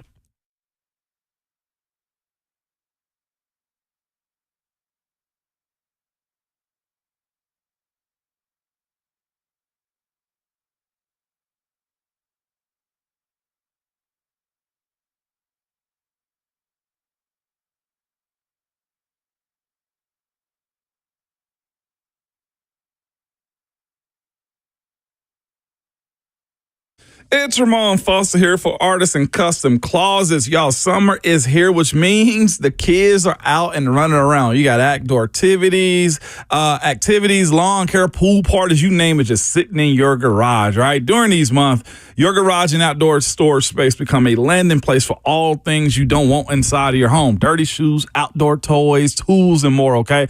So transform your garage and outdoor space into a space of calm and organization with Artisan Custom Closets. Say goodbye to the clutter and hello to custom storage solutions that are made to suit you, your style, and most importantly, your budget. From your closets, garage, to office, let the expert designers at Artisan Custom Closets get you organized in any space in your home, all right? From walk-in closets, pantries, garages, it doesn't matter. They will handle it all, okay? Artisan Custom Closets, they are local, not a large chain business, and not only are they local, but their products are manufactured right here in the Southeast. It's not a cookie-cutter item, but it's customized to fit your home, all right? So bring some calm and get organized. You can call Artisan Custom Closet at 615-800-2199 or simply reach out to them on their website at artisancustomclosets.com.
Ramon, Kayla, and Will, RKW wrapping up the first half of the show here on 104.5 The Zone. And we have got the first ever Arcade W nights. This is coming up at Game Terminal on Wednesday, June the 26th. So essentially what you have here, guys, is Nashville's largest arcade with 250 games over 40 years. You've got everything from Mario Kart, you've got pinball, you've got classic arcade games, you've got newer games. We at The Zone are going to be broadcasting live from Game Terminal Wednesday, June 26th from 1 to 6. And we're going to have over the next couple weeks some VIP passes to give away that will include free food for the night, free gameplay, a goodie bag with drink tickets, and more. Nice. This is going to be a lot of fun. Yeah, maybe make your hump day a little better by ending it with some arcade games and giving us a visit. No doubt, Hanging man. Exactly. A good time, finally. Like you said, get you through the week, man. Sure will be some competition going on, some trash Just a talking. little bit. Just a little bit of trash talking. We A have little. to, just a little bit, okay? A lot. Okay, If Buck's there, it'll be elevated because we'll all trash talk him. It's Buck after play 1 o'clock. games? He ain't going to be there. Yeah. That's just gonna say, can he He play ain't gonna show games? That's my only question. Is all right. What is Buck good at? That'll be close enough to his birthday where he'll be like, no, I'm off for my birthday, which is in like the middle of July. Have you guys been over to their location? Going over there tomorrow. It is crazy how big it is. Yeah. I'm excited. You Looks really hear cool. 250 games, you're thinking like, oh yeah, it's an arcade. They're supposed to have that. But there's like outdoor stuff. There's like giant Jenga towers. You can play Giant Connect 4. They have an Cool. outdoor section. It's just a cool spot. I'm Nicely excited. done. Yeah, that should be pretty awesome, man. Should be pretty awesome. I will be talking major cash, okay, just so y'all know. Just for the heck of it. That's just nothing else behind it. But And you trying to put that cash, you're talking behind air hockey? Are we talking skee ball? Are we talking pinball? air hockey, you want no parts of. I want okay? all the parts I would of it. love to be challenging at that. Ping pong. Also, I'm not great, but I'm very competitive. A whole lot of effort. Lot of effort. Whole lot of okay? effort. Can you move pretty quickly? Yes, it ain't even about long arm, Kayla. Right. Okay, I'm reaching side to side on the table like this is light work to a fella like myself. Okay. They have 3 different kinds of Mortal Kombat Oh, boy. at Game Terminal. They've got Mortal Kombat 2, Mortal Kombat 4. They have got literally everything you could possibly imagine. I will be taking all of you down in Mario Kart. I was That is gonna what say. I will be dominating. In Mario I'm gonna Kart? run I will the be Mario around Kart. the Mario anything. And then games. after that, I'll be heating up because they've got NBA Jam. Nice. And NBA Pop Shots. If you guys like Papa Shot, they have a bunch of I love those. Papa Shot. What's Papa Shot? Where the basketball Yeah. rolls back down to you. There's like They're 5 like- or 6 Oh, basketballs. I love that I game. thought we were talking about the little, game you Oh, set the on the actual table games. and you push the ball Oh, and shoot those it are fun, in a too. hoop. I thought it was one of those type toys. Okay, The never big mind. one. This is an arcade, Mon. We must remember, it must be digital. There That is is a fun also a Game of Thrones pinball machine, I'm told. Looking at the website right now. I like It looks awesome. I like pinball, but like pinball is one of those things like, okay, what's doing good at pinball? What Getting a high score. Hitting all the little bumpers. You want. I just like looking at them. Like there- the details of a pinball Okay. machine are. There's a strategy Incredible. to it though too. Like Yeah, you don't want the ball to go beneath your bumpers. Like when you lose your ball, that's the strategy. You want to keep the ball in play. Keep it up. It's like volleyball, but in a machine. no, never mind. I hate asking y'all these questions because I get answers like that. Okay, never mind. All right, Bert. I know you're not supposed to lose the ball right there. Okay, but do you let it go all the way down just to bang it up again with the lever, or do you just keep it up top? Which one is the best strategy? Well, I don't. If I told you that, then you would get a higher score than all of us. Lies. I mean, Becky, who is setting a lot of this up, who does a wonderful job here, she's like an expert at gonna have to ask her pinball, that. and she owns some pinball machines. Which, by the way, those are not cheap. no, Those they pinball aren't. machines. Well, I mean, all those electronics and moving parts in it? No, absolutely not. But I'm trying to take somebody's head off with that, okay? That's all I'm telling you. put some money on it. Yeah, 100%. I will. Don't matter. Okay. Don't matter to me. Shuffleboard also there, which I love. Oh, I love quite a bit. shuffleboard. So there you go. It's a good one. That is coming up Wednesday, June 26th. Free to attend. So just come on and hang out. And if you want free drinks, which of course you do, they've got 3 bars there. Then keep listening to us over the next week. And we'll have some VIP passes to give away to some very important listeners, some VILs. Nice. VI. I kind of like that, actually. We might have just did something there. Some VILs in the Nash VILLE. No, it didn't work. Anthony Richardson talked on a podcast the other day and proved again why we need less podcasts. Did you guys hear this? I did. I did. Anthony Richardson, who I need to remind you has played 4 NFL games, has the opinion that it's easier to play in the NFL than college football. This was Anthony Richardson on the Club 520 podcast. See, playing in the NFL, I feel like it's easier than college. For real, because like in college, you got players that's like they good, they know they good, but they're not as confident. You know what I'm saying? They got to rely on other players to do this for them to do that. But in the league, everybody trying to work to stay in the league. You know what I'm saying? Trying to keep their job. Everybody trying to ball out. For sure. So that just let me know I ain't got to do too much. I just got to do my job. Hell yeah. And he gonna do his job. It's gonna. No. Maybe at Florida, that's the case. Like, how bad is it to play at Florida? Did that many guys just not want to be playing football in Gainesville? Okay, I get what he was saying. A little bit. He's essentially saying I don't have to worry about my guys Right. being ready to play. At Tough Florida, look for Billy Napier. yeah, I know, right? I know. That's essentially what he's like. He's really letting them know, like, some dudes probably shouldn't be playing at Florida right now. You got a bunch of question marks. That's fair. He didn't say the NFL is easy. The expectation of play is easier because guys will lose their job. Sure. And okay, so I get that aspect, but I'm sorry.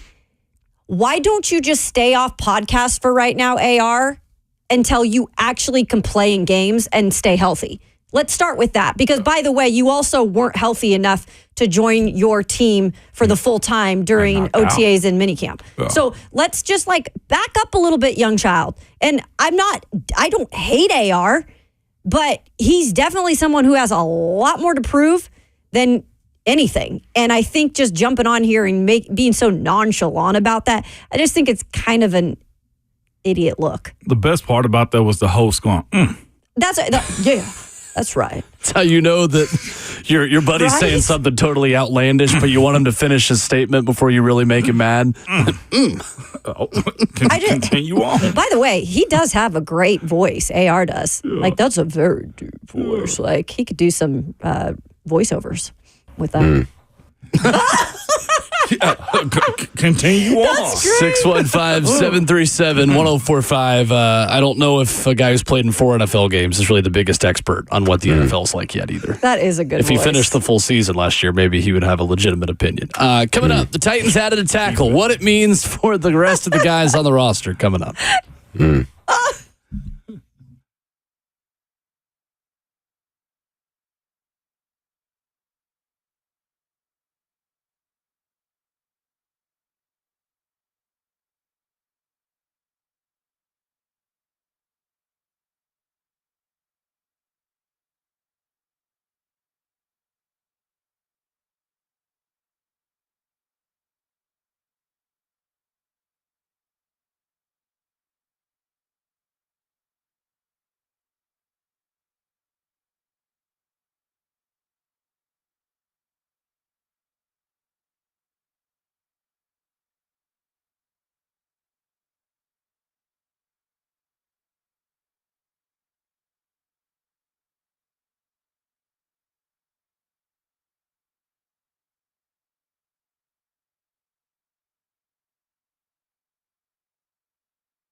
What's going on? 801. Good morning from the 104.5 The Zone Studios. I am Robert Walsh. Titans continue to address offensive line depth with the addition of Jerron Christian. Christian started 9 games for the Browns in 2023, allowed 4 sacks, and had 5 penalties called in his direction. In the NBA, Game 3 last night, no Kristaps, no problem. A closer game, but after cutting the Celtics lead to 1, they would never get that close again. Mavs fall to the Celtics 106-99. Kyrie led all scorers with 35 points, but it was not enough. Jaylen Brown, Jason Tatum combining for 61 points. And yesterday we learned 16-time Nathan's hot dog eating champion Joey Chestnut has been banned from the 4th of July competition due to a sponsorship deal, but don't worry, because he's going to be back on Labor Day. Chestnut will face off against his arch nemesis Kobayashi in a winner-take-all chowdown. Chestnut versus Kobayashi, Unfinished Beef is set to stream live on Netflix Labor Day weekend, September 2nd, and will mark Kobayashi's last competition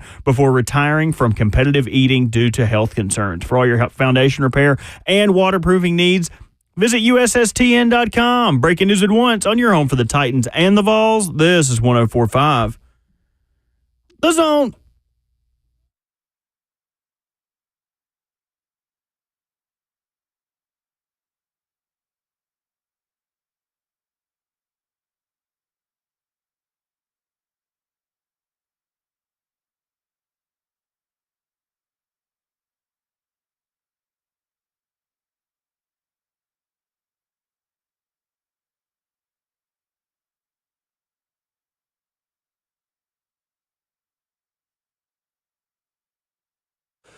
Rolling into the second half of the show on Ramon, Kayla, and Will. RKW, Ramon Foster, Kayla Anderson, Robert Walsh, Will Bowling. The last time we are all in studio together for about a week. Yeah. Ramon Foster jet setting to the West Coast to see the wonderful union of one Ron and Chris. Yeah. Taking place this weekend at a beautiful place that you will be enjoying with Robert Walsh. Looking forward to the stories of that next week when I get back. No show next Wednesday for Juneteenth either. Not you too, Ramon. Please make it back so I'm not by myself Don't. Monday. Please. It's the Kayla Anderson Show, Monday on 104.5 The Zone. I'm going to call out if that's the case. I'm going to say it right now. No. It's dead air from 6 to 10 on a one. Perfect. Kayla, I'm out. your anxiety on Sunday is probably going to be so high. I got to get some people ready to go in case that happens, right? I need my backup list ready. You are 100% correct on this one, Kayla. Look, we gonna be all right. We gonna be there. In the words of the philosopher Kendrick Lamar, we're gonna be all right. We're gonna be. Because if not, I ain't gonna be there. We gonna be there. I'm not going to gloss over the fact that when Will said you would be enjoying it with me, you let out a groan into the microphone. I can't be having both of my work husbands dislike being around me.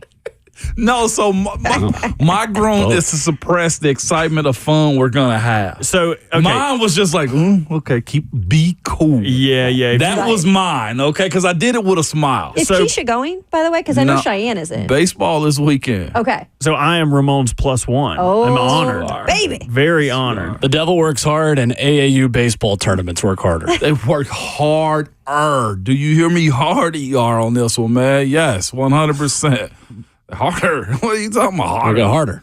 Yeah. But what I'm saying is this, Bert. That wasn't me side-eyeing. It wasn't me belittling you at all. It was, I might kick Cheyenne down the hill. That's fine. I'm glad that you're doubling back because I was about to make you sleep in the cot. And we were not going to share that double California King in the hotel room. So that is a thing of mine. I don't have a hotel room still. Still. Ramon. No. So here's the thing. Ron said I can stay in his room, and I'm just like, Ramon, he's getting married. That's kind of fun, though. The boys. Oh my gosh. Night before the wedding. Guys. You idiots. I know. See, this is why I wrote a song for this occasion. I sang it to Buck on the phone the other day that it's a boys trip. It's a boys trip. And he hung up on me and told me I was not allowed to sing that song again. Listen. That's what I'm saying. You're a better boys trip, bro. He is not a boys trip guy. My thing is this: I got Savage there, okay, and then the wedding night, he will go move to her room. So I'm like, why do I have to I can stay 6 hours in one night with him. I don't trust you to get him to the wedding, though. This is like the Hangover 4 is what I'm hearing right now. That's my whole point. I don't trust you getting him to that day. But then Burt room, though, is available, Kayla. Like, Burt, is it still, do I have a key to your room? You've always got a key to my room. And his heart. There we go. We're all in the same gotcha. Get you a team like this that thinks the same. Me and Ramon are going to come back with matching friendship bracelets. It's going to be half a heart for him, half a heart for me. We're going to get this hair braided again. Oh, no. Y'all can come in. Ramon's going to be tying my tie, making sure it looks all good. Yeah. So you talk about me getting slayed to the wedding. Right. So here's the thing. Hey, I get the last lick on this one. Okay. Because at my bachelor party, can you take that they back? took care of me, okay? Pause that, okay? But what I'm telling you is this. I've never blacked out a day in my life until my bachelor party. I do believe you. Well, okay. That's you got to work hard. You do have to work hard. I still think there was something around my drink, but my people were there and took care of me, okay? I swear to you, I've never had that happen before. If it puts you on your ass, it must have been an elephant tranquilizer. Listen to me. My goodness. The stories that they told about me, I was just woke up with a dart in his butt. No, when we do show and tell later in July, we're going to have everyone show and tell about the one time Ramon Foster blacked out. The last thing Ramon remember hearing was that blow dart. That blow dart getting shot. It was a good thing I was around a bunch of family and friends and big dudes, because here's the thing. The stuff they said I did in the club, I was just like, what? No. I did? That ain't even like me. Club could not handle you right then. They said I shook up a Heineken bottle and threw it. I don't even drink Heineken. That's a Ramonatov cocktail is what that is. Not a Molotov cocktail. So Savage I got to get my get back is what I'm telling y'all. Okay. He going to make it. I can't wait to hear these stories. I mean, this is what I'm looking forward to. I think it should be story time on Monday. Screw the show. Well, that will be the show. Yeah, that's all it will be. You guys just tell stories the whole time. We're going to be so slow. We're going to be so slow. Ramon, what do you think about the right tackle battle? Well, they said he's supposed to be. Somebody close them curtains. It's too bright in here. It's too early for this. Too early for this, man. I love it. But yeah, good times are coming. Good times are coming. I think if Bert give me a key. You're going to be like Kevin in Niagara in The Office, just sleeping by the ice machine. My dogs were barking. Get some tissue boxes to wear his shoes. I got 6 phone numbers. One more, and I would have had a full phone number. Oh, man. I love that. I mean, that's a game. Is this Ashton Kutcher? No, it's Kevin Malone. That's a game worth playing. Guessing the last digits, that's right. man. 615-737-1045. The Titans added a tackle yesterday in former Washington third-round pick Jaron Christian. His third stint with Bill Callahan, who was with him for a couple of seasons in Washington, started 9 games, gave up 4 sacks and 33 pressures and 400 pass-blocking snaps with the Cleveland Browns last year. He's played a little bit of right tackle in his career, but has 25 starts and 58 career games in the NFL, predominantly at left tackle. Who should be most worried about making the roster now? Who should be most worried? I'm going to throw Jalen Duncan in there. 100%, because the vet's got an upper leg on them in a sense. Is because they have experience. Upper hand. Hold on. Upper leg. An upper leg. I'm switching them up. Upper thigh. I mean, I'll throw this. How do you have an upper leg on something? Put your leg down. Nobody wants to see that. You gotta make people pay for that kind of content. They don't give that out for free. This is on YouTube, bro. All right. Upper hand. I lost my word. Act upper leg right. is better. I do that sometimes. 8:10 in the morning. Yeah. Put that leg up there. Thigh meat, Stretch baby. it out. With that big. You just caught up and you just saw it on Zone TV is what happened. We got about a 30-second delay. Ramon just saw how ridiculous he looked in the middle of this. You need to blur that out. Not great. Exactly. Now I'm going to have to blur the middle camera out. He's going to have the upper leg. Wait, The upper leg. He's going to have the upper leg That's on the rest of the O-line. That's reserved for That's What is married bad. people. wrong? You're in vacation mode already. You got 2 more hours of radio to do. I am, man. God. I'm gonna be sick. I'm in, but I'm out. I'm in, but I'm out, baby. I swear to you. All What right. the heck? Bring it in. Oh my gosh. Bring it in. All right, here we go. All No, right. don't try to do real analysis now. The moment's gone. 615-737-1045 is our number.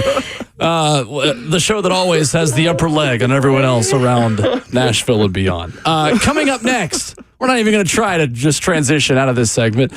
Tennessee right-hander and Middle Tennessee native Drew Beam joins us from Omaha coming up next.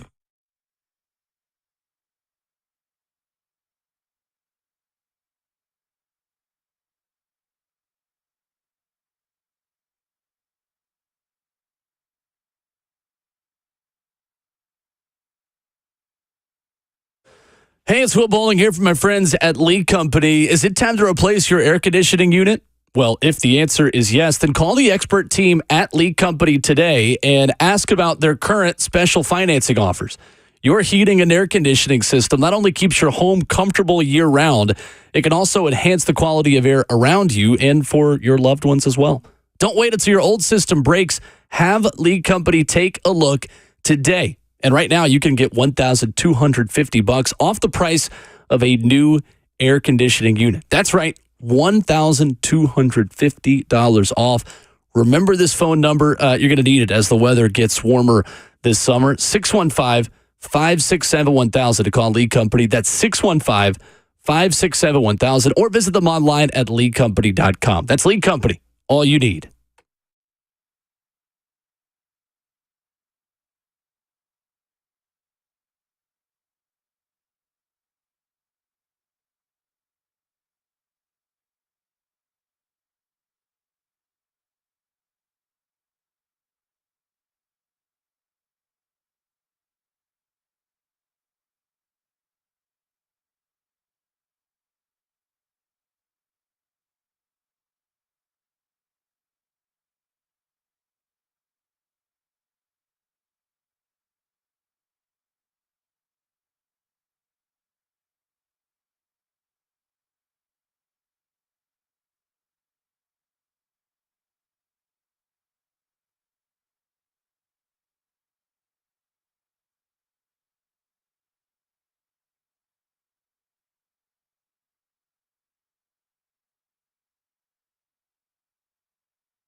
Ramon, Kayla, and Will, RKW here on 104.5 The Zone with our VFL, Ramon Foster. Hey. Kayla Anderson, I'm Will Bowling. And joining us this morning from Omaha, the pride of Murfreesboro, Tennessee, and Blackman High School, he is Tennessee starting pitcher Drew Beam. Drew, what's up, man? How are you? Good morning, fellas. I'm doing great. Hey, there's a female on here, Drew. How y'all doing? We're good, man. You're good. We're good. How's Omaha so far? It's been beautiful. Well, last night we had some pretty bad weather come through, but it's cleared up, blue skies now, and it's been awesome so far. You get a steak yet? I have not had a steak yet. Okay. We went to DJ's dugout last night and had some wings. Nice. I was going to say, like, are you a certified Omaha tour guide at this point? Like, the amount of times you've been there and all, your teammates have been there, like, it feels like you guys have, out of all the teams in Omaha, been there as much as anybody. We're getting the hang of it. We got the feel for the town by now. So it's fun being back here. Excited for all the festivities and everything. Everybody just starts showing up. That's when the real fun starts happening. Drew Beam, Tennessee starting pitcher, our guest. So, Drew, let's start there in the experience of pitching in Omaha. And last year, you struck out 9. You held the eventual national champions in LSU to just 1 earned run in 5 2/3. Pitching in that ballpark, I'm curious, what is your approach like in a ballpark that big, the wind that is so often blowing in from center field? Is your approach any different there, considering how much bigger it is than maybe pitching in Lindsey Nelson Stadium?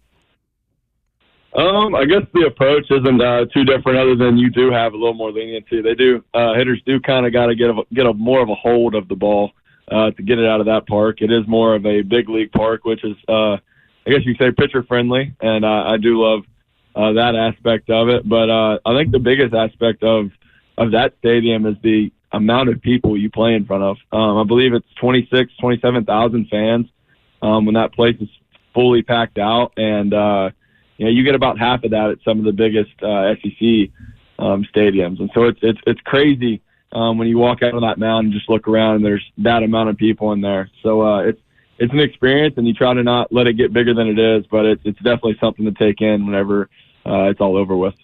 So for this team, Drew, what makes this team unique from the last 2 teams you've been on? Obviously, 2022, well documented how just incredible that team was. You get to Omaha again last year. What do you think makes this group different from those 2 teams? I think the experiences that we've had the last 2 years as playing on that 22 team, that team was so great and didn't make it as far as we wanted to. So we had that.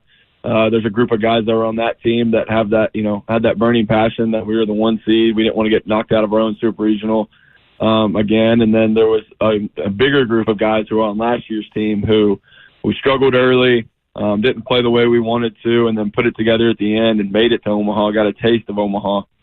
And so then, we brought in some guys, brought in some portal guys, brought in some JUCO freshmen that have helped out with us this year.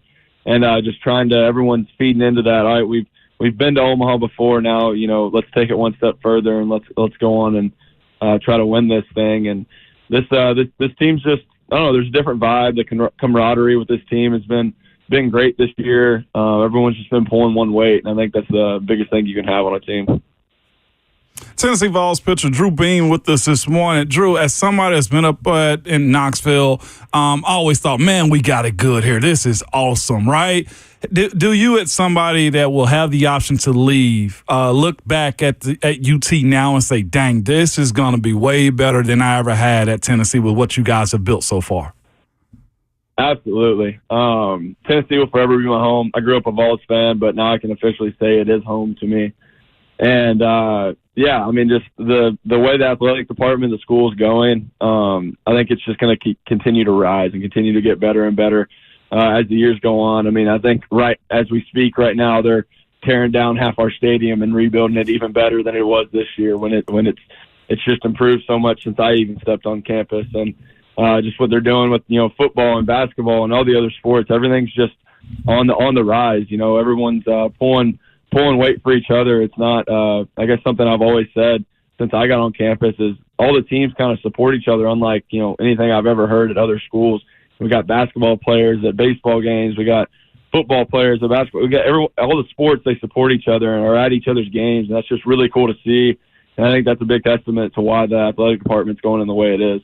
Man, and learning baseball through my kids, man, I've learned with pitchers, you're not supposed to have much personality until the job is done. Have you, as somebody that's grown in this game, noticed that you have a little bit of a leg kick? It's been pointed out at the end of your strikeouts when you're walking off at the end of the inning. Where did that come from? And what I'm asking is your personality. Did the Vols team kind of, you guys' persona give that to you, or is that something that you just kind of had all the time? I think that's something that's been brought out of me. I've kind of, I learned from a young age, the emotion comes, afterward. You hold it in, stay real steady-headed. And, I think that first leg kick came out, I think, at Vanderbilt. And that's a, big game for me every year, being in my backyard and stuff like that. But, it's just it's something that's come out with me recently. And I still try to stay pretty composed, don't let the opposing team see how I'm feeling emotionally. But in big moments like that, I've learned to, let it go a little bit and have some fun with it. And I've enjoyed being able to relax a little bit out there. And you guys lost Dollander last year to the pros. Chase Burns hops into the portal. And this year in general, you lost A.J. Russell over the course of the season. Coming into this new year in 24 and just throughout the season, did you guys, or have you guys as a pitching staff, somewhat felt that pressure to perform with those dudes that are outside right now or not a part of the team? I don't think so. I think it's honestly given opportunity to guys who wouldn't have had that opportunity, which is let a lot of guys shine, I think. I got my opportunity in that way my freshman year when Tidwell went down with his injury, and gave me an opportunity to start on the weekends for us, and everything's gone from there. So I think it's been a blessing in disguise. We've gotten some freshmen like Dylan Loy out there on the mound, and just letting him, getting to see what he has to offer for the team, and he's done really well for us. And then we had some transfers come in like AJ Kazi and some other guys, and they've just thrown really well for us. And so it's given and opened the doors to a lot of different guys to show what they have, and I think it's been really cool to watch them work throughout the year. Drew Beam, pitcher for the Tennessee Vols in Omaha as we speak, starting up play tomorrow. He joins us on RKW. All right, Drew, what makes Tony Vitello right now one of the best coaches in the country? And feel free to share, a story or two that we might not even know about. Yeah, I think what everyone always asks me is, how is he actually when you're at practice and stuff? And I think it's exactly what you see is what you get. What you see on social media, what you see in videos, what you see in the dugout, that's exactly how he is all the time. I think he is still a player at heart. He is still, 18 to 21 years old, loving the game of baseball, loving being with the guys, and he just brings that energy and that heart every single day to the field. That's what makes it so enjoyable to play for him. You're not, fighting with your tail behind, tail under your legs because you did something wrong.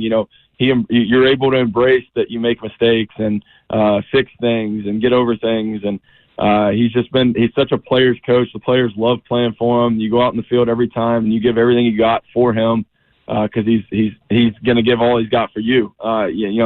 He's had the history of, getting thrown out of games, chest bumping umpires, things like that. But that's just because he cares so much for his players, and he's got our backs. And so it's not that he has a problem with umpires, that he wants to pick a fight. It's just because he's got our backs and he's defending us, and he wants us to get out there and play the best game we can and have the most fair advantage that we have. So for anybody that is listening, that is thinking about coming and playing for Vitello, I say you do it. That'll be the best decision you ever make. And he's been a difference maker for Tennessee baseball. Whenever they hired him, the program's turned around, and we're going in a pretty good direction. So I think it just tells the story itself there. I love it. Get a little plug in there, Drew. I've covered a lot of baseball in my career, and I know there's a lot of weird superstitions that come along with it, but pitchers are always a little bit different in a good way. I noticed, the purple glove with you. Is there a history behind that? I love all the details on that type of stuff that comes along with ball players. Yes, ma'am. So purple for me, the purple glove, is actually dedicated to my sister. So my sister has spinal muscular atrophy. And it is a muscular disorder, and so that's the color of the disorder. And so that's the reason behind the purple glove. My coaches last year, whenever I was making the glove, told me that I was okay, I was good, had the green light to go with it. And so I used that as a kind of way to get some word out and get people talking about it. Yeah, I was going to say, how much of a motivation has her, and I think you're just a big family guy in general, them had on your career up to this point? She's been awesome. She's been at my games since I can remember. Wow. I think there's been one weekend this year that she decided that she didn't want to come because she was tired of baseball, but that blew over quickly because she's been at every single other one of them. So she's always been there, always been my biggest supporter. So I'm very grateful for her and that everything that my family's done for me, taking me to ball games, taking me to practices ever since I was a little boy. It's been very grateful for my family and everything they've done. So I had a chance to do something for her, and so I went with that, with a purple glove, to get people asking questions, to get the word out about it. I love it, Drew. Tennessee pitcher Drew Beam, Murfreesboro native, here our guest on Ramon, Kalen Will. All right, so Drew, your senior year in high school, I called one of your football games on this station, actually. I'm curious because quarterbacks always have like photographic memories, and your nickname is still QB1. Week 2 of your senior season at Blackman in 2019. Do you remember that game at all? Week 2. Oh, who's this going to be? So, oh boy, it was a big matchup. We carried it on the zone. That was so. I graduated from Tennessee in 2019. This was my first year covering high school football on the zone in 2019. I'm filibustering here to give you some time to think about it. Do you want me to tell you who it is? Is it? I'm either going to go with Alcoa or Brentwood. So you're close. Alcoa was week 1 for you guys that year. This was Ravenwood, week 2. Oh, man, I was right around it. Yeah, you were. You were. But, I mean, being a quarterback, it's always fascinating, the mix of pitching and quarterbacking. How much did just being in those high-pressure environments and playing QB, like how much do you use some of that on a day-to-day basis still? Yeah, I think that being a quarterback, you can't, fall back on what just happened. Like if you throw a bad pass, you can't be thinking about the next time you throw a pass because it'll just make the next pass bad. So you throw a touchdown, the next time you go out there, you can't be thinking about it. You're on to the next, and that's kind of what I've brought into pitching. I throw a pitch, I got to forget about it and get on to the next pitch, regardless if it's good or bad. Give up a home run, strike somebody out. I got to move on to the next pitch, and just kind of stay level-headed. And that's kind of why Coach calls me QB1, and how I've always just tried to stay level-headed through everything and just not let anything on the outside affect me. And so I think that, also playing 2 sports, you see, different sides of things. You see, how different parts of the game affect you, and that's just helped me balance myself when I'm playing. So, Drew, Frank Anderson has a who's who of pitchers, obviously, who have made quite a career in Major League Baseball. What is it like being coached by him, and what is the one biggest thing you've learned from Frank Anderson? Coach A has been awesome, and yes, he is quite the amount of guys who have thrown for him and have done really well. I think we were counting the other day. I forget what year he's in, but it was a crazy amount of games that he has coached, and but I think the biggest thing that he has taught me, and it's just a philosophy thing. It's not even, I guess, anything physical or anything about pitching, but it's just like he just wants us to go out there and compete. He says like you can be a bad ball player, if you go out there and compete, you can win ball games and stuff. But his biggest word that I guess he's nailed into us since day one is compete, and we go out there every day and just compete our tails off for him and for the rest of the coaches and our teammates, and I think that's given us a lot of success on the mound. Tennessee Vols pitcher Drew Beam joining us right now from Omaha. Drew, as somebody who's a VFL and been around this too, and now get an opportunity to enjoy you guys and just all things, what I've learned is our fan base is crazy. It's wild. What has the road games been for you guys? Do you understand, how close you guys are to bringing a championship to Knoxville and just the weight of that too? What has that conversation been like from a player to fan perspective, in your opinion? Yeah, I think the biggest thing is right now just trying to keep that at bay and not listen to that too much, because obviously we all know it's right around the corner and it could be a possibility in just a couple games. but it's been cool. It's cool how the fans interact with us. Especially after big wins. I think that last game we had there in Lindsey Nelson Sunday night was one of the loudest games I've ever been a part of in Lindsey Nelson, which was really cool to be a part of. And then the fan support after that game was unreal. Just sitting around, sitting on that field one last time, and just the fans sitting there and cheering for us, and just congratulating us was amazing. And I hope the Vols travel up here real well this year. They did it real well last year. They traveled to Hoover well this year. So I'm excited to see who all gets up here and who can make some noise while we're here. Just real quick, because it's good to have inter-squad matches. What is it like for you to go against Blake Burke and also Christian Moore in these opportunities? Because they seem intense, and does that sharpen you in those moments too when y'all have those inter-squad matches? Absolutely. I think it really, especially, we faced each other in the fall numerous times, and then leading up into the season, we faced each other all the time. So it really helps the pitchers, because as a hitter sees a pitcher more and more, their chances get better and better because they've seen your stuff so many times. So especially against good hitters like them too, and some of the other guys on our team, it really it heightens your senses, and you have to really learn how to pitch and not just try to beat them with what you got. You gotta learn how to work counts, how to work tunnels and stuff like that. So it's just competitive, and iron sharpens iron, and I think that's been really great for us this year. And it's also really fun, just because that guy is your teammate, and he's a really good ball player. So it's just fun to go after each other. Tennessee pitcher Drew Beam joining us on RKW. So when you look at the field in Omaha, it's ACC versus SEC. A lot of good baseball teams there. The SEC has really dominated in terms of that championship the past few years. Drew, how much pride do y'all take in just representing this conference? Obviously, your fan base, but it's pretty amazing. It's just two conferences there. It is awesome. SEC, we've been the best conference in baseball, best conference in sports for a long time, I think. And so it's really cool to represent one of the four teams here for the SEC. And the ACC has been really good in baseball this year. They had some really good teams not make it in the tournament or into the men's college World Series, and but they had four really good teams that are here this week. So it's going to be a really fun bout. I know we got three ACC teams on our side, so we'll have to fight through them. And those three SEC teams on the other side of the bracket will fight it out themselves. So it'll be a fun little battle, and we'll see who makes it out in the end. Drew, lastly, Tony Vitello was on the station last week and said in building this thing, he recruited a lot of guys that were Vols fans and said that was, as we build a stadium, all these things. I know yourself included in that, of growing up a Tennessee fan. I know Dylan Loy has talked about just being a diehard Tennessee fan, Cal Stark being from right there in Knoxville. How cool is that for you guys? And how much do you talk about some of the early memories you had going to games and being in Knoxville? Like, it just seems like it means a little bit extra to so many of you because you grew up just Tennessee sports fans for so long.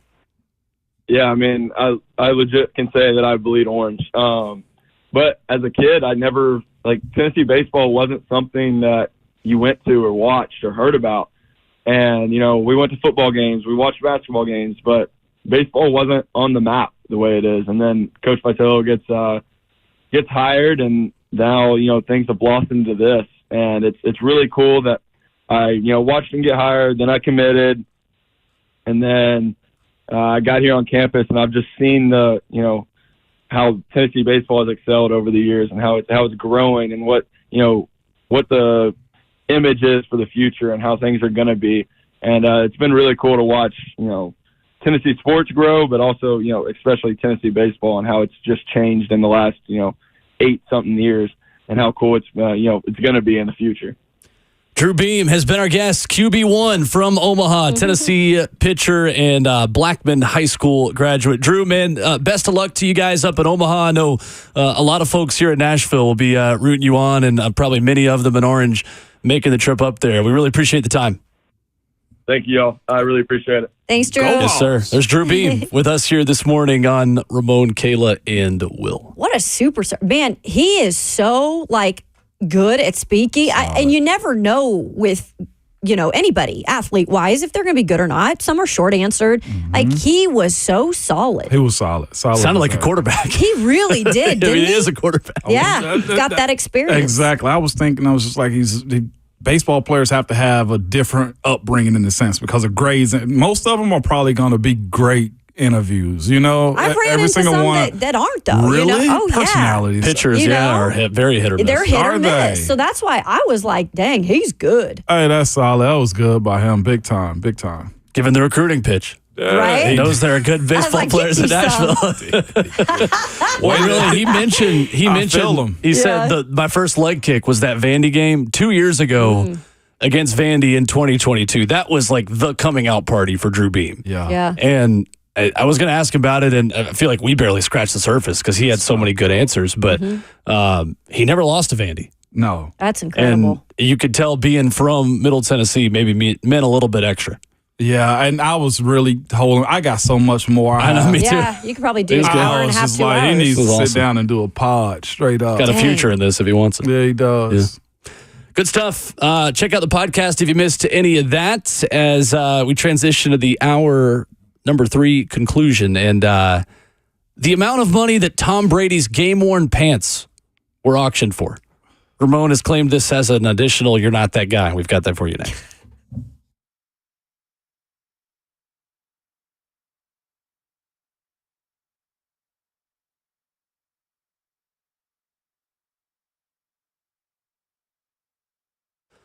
Hey, what's going on? It's Will Bowling. If you are a fast-growing business in Nashville, listen up. NetSuite's Business Grows Here event is coming to Nashville on Tuesday, June 25th, and you don't want to miss it. Why Nashville? Well, because NetSuite knows Nashville is a hub for entrepreneurs with forward-thinking founders, a top talent pool, and pro-business leadership. Apply to attend the business event of the year, Business Grows Here, taking place at the Conrad Hotel on Tuesday, June 25th. You'll learn how Tennessee is paving the way for new business growth and capital, see how technology fueled by AI is shaping the way we grow and run our businesses, and you'll be inspired by leaders who have built and led billion-dollar businesses like Jamie Simonoff, founder of Ring Video Doorbell, and Burke Nihill, CEO of the Tennessee Titans. NetSuite by Oracle, Business Grows Here. It's free to attend if you qualify, so apply right now to find out because seats are going quickly. Block out your calendar for Tuesday, June 25th. Apply right now at netsuite.com/Nashville. That's netsuite.com/Nashville.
Wrap it up, hour 3 on Ramon, Kayla, and Will, RKW. Appreciate Drew Beam for joining us.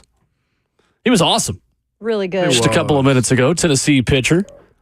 Always cool having local guys on like that who are from the area because you know that they're high school teachers, family, cousins, aunts, and uncles might be listening to us. Kind of cool. Super cool. Really cool. And if you didn't hear that interview and you want to, you can go to the subscribe podcast. to the Ramon, Kayla, and Will podcast. Yeah. Tell them. Helps us if you hit the subscribe button. If you like us, then you want to help us. And For sure. hitting the subscribe button helps us. Even if you don't like us, you can still subscribe and not listen. You know that's what right. I mean? Just subscribe. Passively subscribe. Y'all been too nice. Tell them. Make them. Hit that doggone button, okay? Hit the bell while you're there, too, so you know when we coming on air. What y'all playing around Give it for, with man? authority. It's 2024. We got time to play with y'all. So the uniform pants that Tom Brady wore during his final NFL game in 2023 were auctioned off. The minimum bid was $10,000, and the winner of the auction beat out 14 other bidders. Have you guys seen the dollar amount, or do we want to play The Price is Right? I saw the dollar amount, so I know this one. I have not seen it. Guess. Bert, have you just seen real it? quick. I also have not. All right, so Bert and Kayla, Okay, so this is rematch from Bonnaroo Band's Real or Fake. Oh. what the pants are going for now. What they went what for, they what sold. the Oh, what final they did the final so bid far. that won was. Oh my. Okay. The starting bid was $10,000. Okay. I'll go to 40 thou. Okay. I'll go $40,001. And love one that. penny. I love that. $89,100. What? For some Thanks for playing. Showcase Showdown is coming up next. Here's The Price is Right here. Don't go away. Just when you thought you were important in life. No, you're not this important, though. You're don't not think this I'm important important to have somebody pay $89,000 for your pants. Like, imagine that. Like, I get it. My question is for the people. I know memorabilia is a thing. Like, I got some in my crib, too. But I've thrown away my, like pants and stuff like that around the house. Like my NFL pants. Oh, why do I have these You for? didn't put them Somebody on the gonna auction keep block? these when I die and just put these on? It's like, hey, look at Pawpaw in 2016. His pants. No, what are we doing? I would wear a pair of your pawpaw pants. Honestly, Pawpaw's Pants is opening on the Bonnaroo Band stage later this afternoon. Musical guest, Pawpaw's Pants. I mean, some folks just got way too much bread, I guess. Like, what do you get out of the pants? Money laundering. Money laundering. Right? My brother. That's how you get. Here's my big question too. Like, did it sell for more because they were not washed yet? So you got like the Brady God. sweat. The Brady disgusting. stench. I think they'd be washed. Hey, these are detailed questions They that you may need to ask. actually They'd be go washed. higher if they weren't washed. Ah. I might have missed this. Are they from a particular game? His last game. The last Ah. one. 2023, the Bucks, Bucks Cowboys it was, or was that Bucks Eagles? It's a pants that he lost in? Yeah. Yeah, that's right. I want a pair of the Super Bowl pants. I don't want one where he crapped in down his his pants. leg? Yeah, right. I don't want- what are you talking about? No doubt, but this is what I don't want to happen from Tom being an analyst now. Though, like everything is just gonna be just magnified with everything that he does. Like he ain't even made it into the Hall yet. Like he's in the Patriots Ring of Honor, right? Their Hall of Fame. By the way, what a flex. We meant he had Jay-Z perform for his doggone introduction. Like Jay doesn't do concerts in general. Like Jay doesn't pop out at all. I guess you got to have another GOAT to bring another GOAT out. What a flex. But $89,000 for some pants That you lost in again. but you probably can't even fit. I bet the dude that bought these pants is probably like 320 pounds, and Tom is wearing a small. Because Brady got real skinny towards the end there. Don't talk about Darren Rovell like that. Oh no! Come on. He is He's too kind- busy. He does freak me out. He's too busy dusting off his Rosa Parks and Martin Luther King Jr. collection. He is what is that? He What is owns that? memorabilia, Ramon. He has no problem bragging about it. Yeah. It's anytime something happens of historical reference, he is very quick to have a quote tweet of like, "Look at this a picture of so and so I have. Look at this autographed baseball I have from the 20s." I've got an MLK rookie card. What does hold up? So my thing is he was ahead of the curve on the ticket stubs though. He did. It was like physical ticket stubs are a thing. Like he's Right. now buying and selling those, and people are buying them for a 'Cause it's crazy not amount of money. a thing anymore. Why do you even have that around your house? Does he have a significant other? I don't know. Dudes like just him have wondering. significant others. Since 2008, Courtney. Give it up I for love Courtney how you're Rovell. on this. Let's go. Yeah. He Bert. says he has over 9 MLK signed items. MLK signed He items? has a Rosa Parks signed NAACP card. Get the hell out of here. Get out of here. His whole Twitter line is just him bragging about the things that he owns. How about you donate that to the African American Museum? How about we do that, Darren, instead of trying to sell it and He doesn't sell it. He just collects it. He paid a lot of money for it. Why do you collect, probably. though? I don't know. To I sell. have to ask him. Yeah, He's holding it's to a thing. sell. And to trade. So the latest thing he posted, $52K for the bicycle that E.T. was riding on in the movie. Oh, my. I'm going to be real with you. I'd probably think about that one. You can't even That is ride pretty that. badass. Did you see? Come on, I've barely now. even seen the movie, but I would. That God, bike is you gotta significant. see that. If you could auction for a I'd game worn jersey from one player, who would it be? Game worn from one player? Any era, any sport. Ken Griffey Jr., baby. The kid. Yeah. The kid. Yeah. You're going to the same answer? Yeah, 100%. And I should have got it. Give me Pride got me. Pride didn't make me go up to Give me- Griffey when his son was on our team and say, hey, can your dad sign something Right? for me? Trey. Give me a Griffey. Peyton Manning Tennessee jersey. Ooh. You Would be the see one I Peyton, would though, take. often. 615-737-1045 Oh, God, I is get what our you're number. saying there. Talking about my beautiful girlfriend. There we go. I Just was- shout out Peyton actually, Kennedy. This close to Stick be joke. named Peyton. Really? We would have yeah, you don't know that? Yes, you did tell me Okay, that would have been weird. Blessed that did not happen. If it was my dad's pick was naming me Peyton. And that Smart he did man. not win on that one. yeah, Smart man. it was meant to be. Coming up, there was a rant on ESPN last night after Game 3 of the NBA Finals that has been put to music and sounds like the newest installment of the Drake versus Kendrick Lamar beef. This is incredible audio. You're going to have to hear to believe coming up next.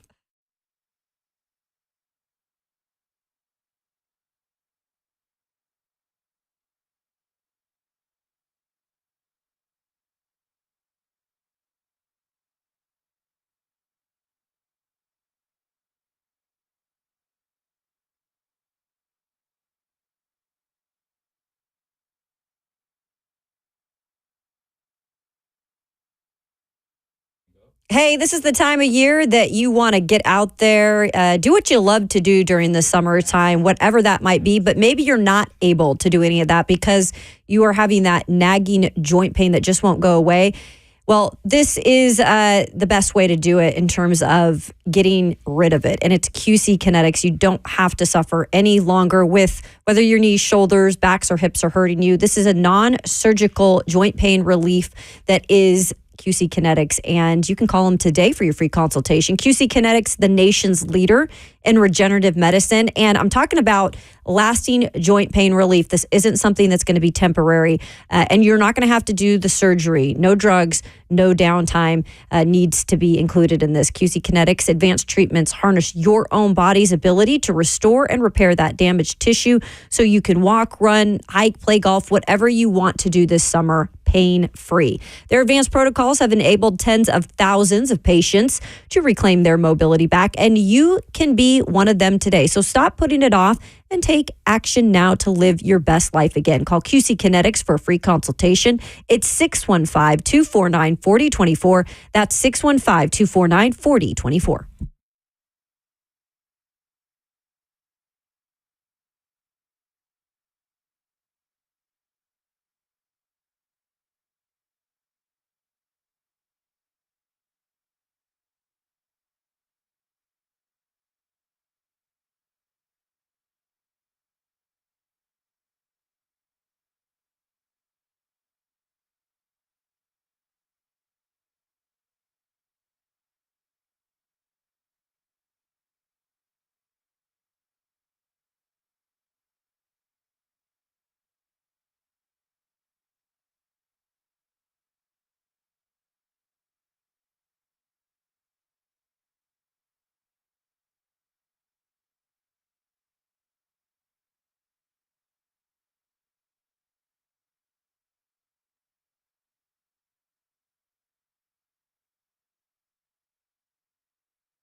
What's going on? 9:01. Good morning from the 104.5 The Zone Studios.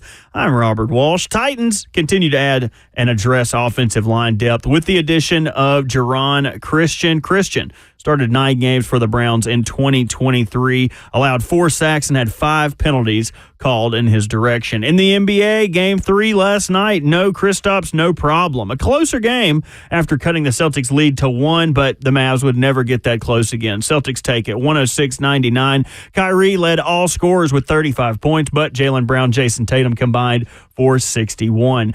And we learned yesterday, 16-time Nathan's hot dog eating champion Joey Chestnut has been banned from the 4th of July competition due to a sponsorship deal, but do not fret.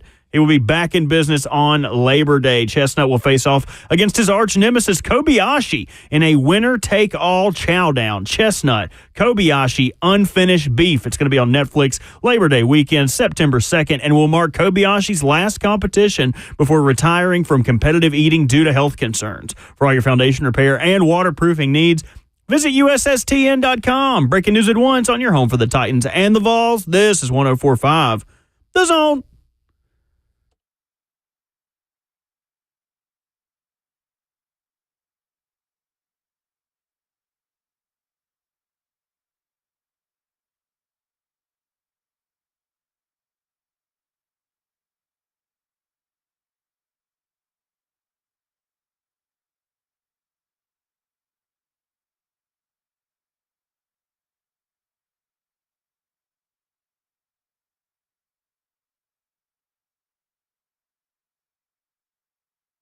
Fourth and final hour of your Friday Junior on Ramon, Kayla, and Will. The fourth quarter of the show is where we play our best ball. Right here on 104.5 The Zone. Ramon Foster, Kayla Anderson, Robert Walsh, Will Bowling. In 20 minutes, it is part 3 of the RKW Draft 2024 campaign. We are drafting best fathers. And those are the only parameters. Best fathers. Okay. That's all we got. Perfect. That's all we got. 615-737-1045 is our number. I am very excited about this topic specifically as we celebrate Dad's Week here on The Zone. Let me give y'all a free one. You ever seen Life with Eddie Murphy? No, I've not. Yeah. Jangalang is on my list. Out of Pappy. Okay. With Bernie Mac. Okay. Bernie Mac might be on this list Bernie twice. Mac. He Yeah. might. He Honestly, could be. should we just do worst fathers next Thursday? Because I feel like there's equally I know. as many bad fathers. It's like, what do you consider good and bad or popular or whatever? We might have to fill calls. That's the issue. know. People might start calling. Let me Oh, tell you geez, about it my might be a daddy. therapy session. So when I was 7, I have 15 worst fathers on my list right did now. you just do that for fun? Yeah, I was thinking of like pop culture dads, sports dads, and I just started adding them to another list. So Yeah, oatmeal, my. Yeah, we do worse fathers. We might have to start fielding calls on that one, y'all. See, I feel like some fathers. What you thinking? Are we speechless What you right now? thinking? Clearly, some are the characters they play are great fathers, and then off the field they're terrible fathers. Well, let's not get Or that just deep. terrible, like Bill Cosby played a great dad in the Cosby Show, but I don't know if I want to be associated with Bill Cosby off the field than on the field. You said there was no rules. Yeah. Oh, I know. We'll keep I it know. in fiction. You just said. You're gonna have to decide which audience you're pandering towards here in this, as is always the Yeah, case. tactics. Oh, that is very, very, very, very true. see, and there's some dads that split into both camps, like Red Fox from Sanford and Son. I love him as a dad. Dude, he is a great dad. To some people, he would be like, oh my God, he makes his son sell garbage. Lamont. Elizabeth, come in, Elizabeth. But then he calls him a dumb. Doesn't even call his name. Calls him dummy all the time. But if you watch the show, you get that he really is a good dad. Or Red Foreman off that 70s show calls everybody a dumbass. Always hitting somebody with that. But at the end of the day, he loves Eric. You know what I mean? Yep. So it's finding that middle ground with dads. It really see is. that. There's balance in dadding. It really Tough love and it's sometimes. that. It's that. I had to talk with my boys in the car the other day just to have a dad talk. And I was just like, there's nothing else to talk about here, but we're gonna have a conversation. And that was just that on that. Like that's dadding for you, man. I even talked to my dog, okay?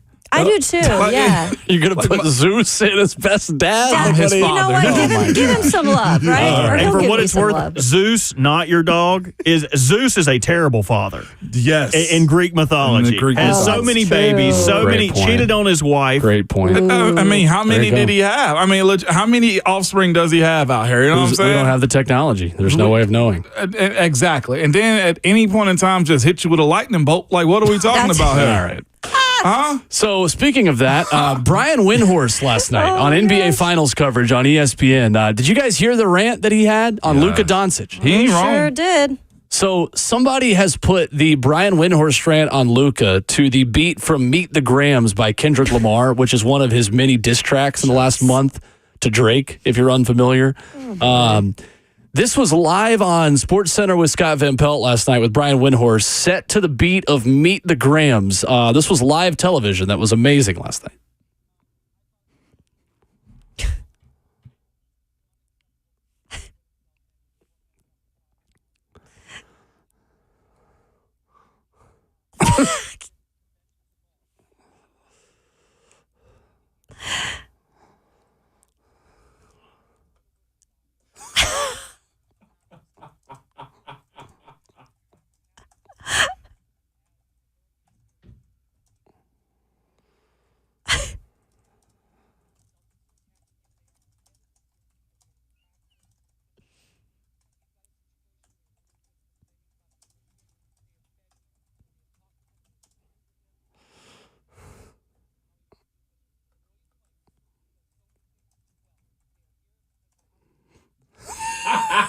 Oh my.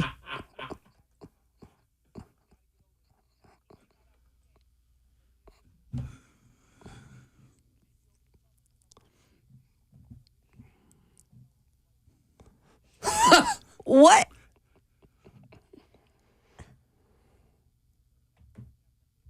And a deadbeat father who should never scream more life. Meet the Grams. And it's probably a minor. I mean, Wow. genuinely, Brian Windhorst hates the way that Luka walks, the way that he talks, and Yeah. the way that he dresses. Yeah. Dang. Brian? Windhorst is so right.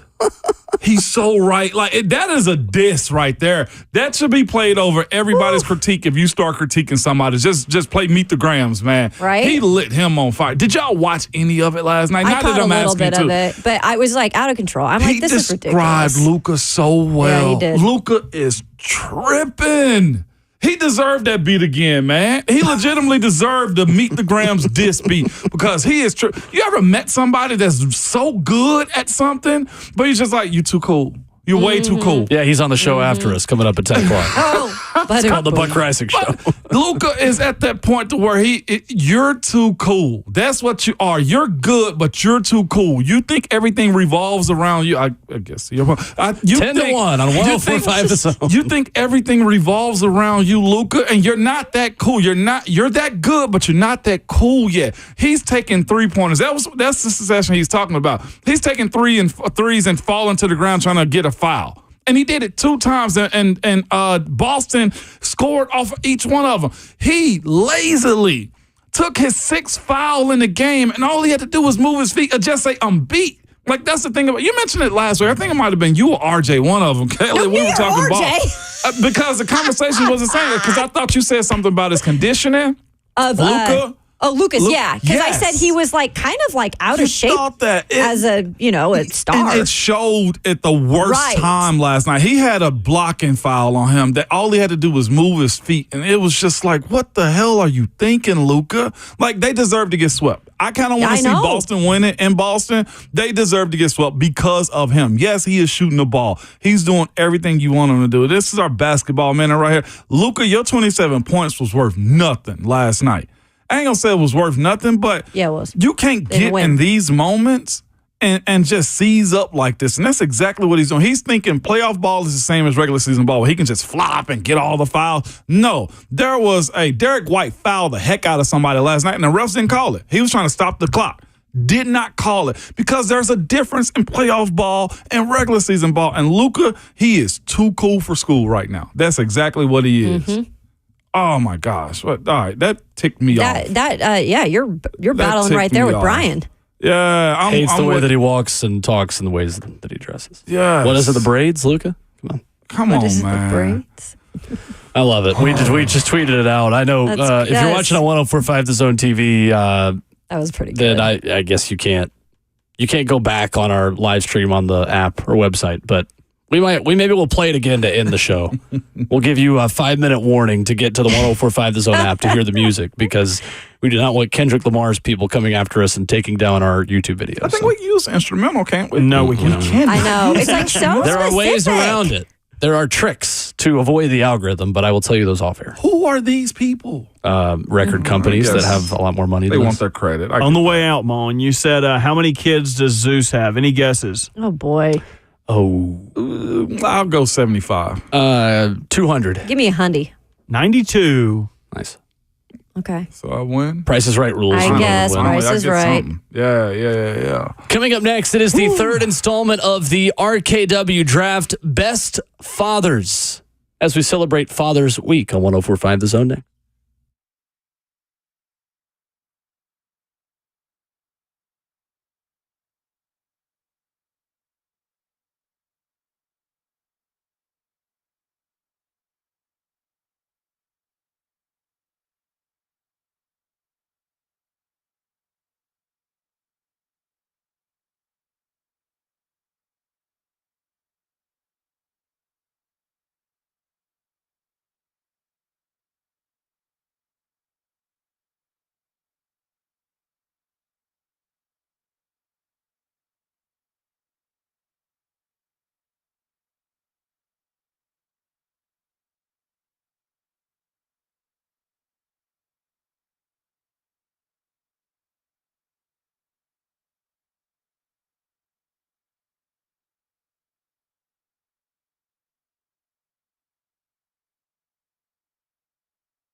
It's Ramon, Kayla, and Will, RKW 104.5 The Zone in hour number 4.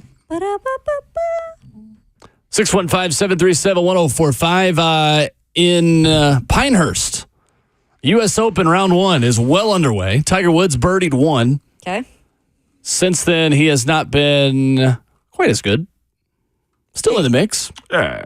Tiger is 1 over through 9. Brooks Koepka and Mathieu Pavon. Whoa. Mathieu Pavon are tied for the lead at 2 under. Gotcha. And then a who's who at -1 of about 10 players. All right. So you've got 15 players that are under par through first 3 hours of the golf tournament. Will Zalatoris and Matthew Fitzpatrick with Tiger are just getting bodied by the course. The course is having its way with the golfers, and will all weekend. Which we kind of assumed it would. So our RKW draft is best fathers. Kayla will get the first pick. I will get the second pick. I believe, Ramon, were you third last week? I'm not trolling. I'm genuinely asking. I was in last. Okay, you were last. Week, yeah. You were last? I thought I came in last. Did I go third? I mean, I could go look. No. Somebody do some scrolling. I'll scroll. Yeah, I did think you were. I'll be Bert. Third, If you were a newcomer to the RKW draft, this is a 4-round snake draft where we will put a graphic up of our picks, and then when the show concludes, we will make a poll where you will vote on the winner. So far, Ramon has 1 win. Kayla has 1 win. This is week 3 of the draft season. I'm still scrolling. No, I got you. I came in last. It was Kayla winning. Will, you were in second. Ramon had 19%. I had 11%, which I'm cool with because I love the double snake pick at the end. I'll come in last every time that's the best. just to get my snags. Yeah, you tanked. To pick your dad. Yeah, you did tank. All right, so best fathers is the draft. Kayla, you have the number 1 overall pick. All right. Well, I'll be shocked if you don't pick one a specific one, but go for it. You'll probably be shocked then, maybe. Oh. I feel like this is a dad that always tried to do it all. And whether that be on vacations or just at home for Christmas time, he tried to do his best. Now, he didn't always succeed. It took a while for him to be able to prove he was a good dad, but I think he's just an all-around dad that you're always going to remember. That's Clark Griswold. That's Clark Griswold. Solid. It's a good 1-1 pick. I am shocked you did not take the person I'm about to take since he is still on the board. I have a feeling I know. But Clark Griswold is a good one. That is solid. Christmas Vacation. I am going to take Seattle Mariners legend, Ken Griffey Sr. Ken Griffey Sr. Dang. Back-to-back home runs for the Griffies. Legendary moment. I would say the iconic sports dad, considering that he was the one that got to play with his son. Give me Ken Griffey Sr. I like it. Ramon, don't you do it. Oh, God. Don't you do it. Well, right now, you should have called me about a trade. You should have called me about a trade. Why can't we make something work? It's too late. I've already turned the card in. Oh, come on I've now. already turned the card in on this one, okay? And this is real or fake, guys. Yes, it is. This is fiction or non. Just fathers. I'll read out my Open-ended. statement on my first pick. First thing first. Rest in peace, Uncle Phil. I hate you so There much. he goes. I hate you so There he The much. only goes. father that I ever knew. Uncle Phil is my first Love to pick. hear the next line. If I get my chick pregnant, I'm gonna be, a better you. Let him hear it. Prophecy that you made way back in the Ville. That is when Ramon Foster Phil. made this pick. Man, There Uncle it is. Phil, Fresh Prince of Bel-Air, have to RIP to him. Seriously, one of He's a the. goat. We need more shows like that. That's all I'm gonna say. Yeah. With figures like him in it in general. Uncle Phil, by far one of the best TV dads out there. Yep. In good, bad situations, all situations. Loved it. There you Uncle go. Phil is my number 1. Okay. I want to cuss so I know bad. you do. He was 101 for me. He was 101 for you? He was You should have 101 lost one for more me. game like I did. I need to have a slightly better take so I can have the third pick next time. Yes, Philip Banks. If you're going to take the best fictional father, I'm going to have to take the best sports father, in my opinion. I love when dads put on for their kids, when they sacrifice for their kids. This is the elite level of LeVar Ball. I am going. I knew you were going to go there. I am going Richard Williams. Oh. Yeah, because he's better than LeVar. I was going to say, I thought you were The picking elite LeVar. level Yes. of LeVar. I'm with you on that Richard one. Williams. Y'all have seen King Richard, right? Yeah. No. I have not yeah. seen I don't even know Yeah, who that's this a great is. movie. Incredible Will Smith movie. played It's it. the Williams sisters. Yeah. Incredible. Yeah. Okay. And did it in Compton on top of that. That is top tier. I'm going to be real, Bert. That was solid. And That was solid. the whole movie, anybody that will listen, he is telling people how good his daughters are. Before anyone else believed, he believed and made those girls believe in themselves and created arguably the most dominant sports figure in history. So I'm going Richard Williams. Okay. The next one for me, this is tough because I have so many daddies on here that I wish I could, could steal. But I think I'm going to have to go with my 102 fictional father. And it's who I talked to Coach Mack before he came on. He's just giving away my big board. I'm like, Coach, how would you rank these daddies? He's like, I'm an Andy Griffith man myself. So am I. I would have paid Opie a little bit more than 25 cents for an allowance, but I'm going to take Andy Griffith as my second pick. I love it. That's awesome. Okay. All right. Solid. It's funny, by the way, while I'm making this graphic, that last week we did best appetizers. And I have like Andy Griffith next to calamari. It's just kind of a funny image.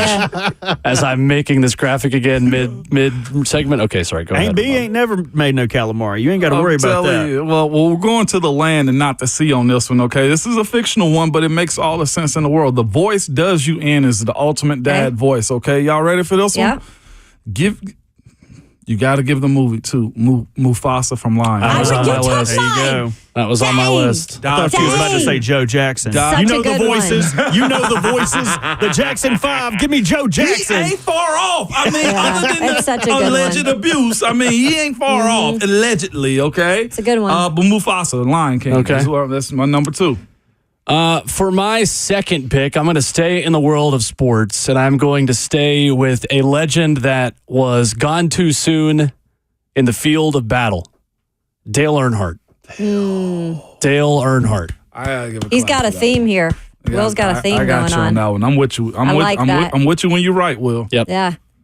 I don't know how many people grew up watching this show, but it was a staple for me growing up watching the show. And honestly, the man himself as a real person was an amazing person. And I think it was been a couple years since we've lost him.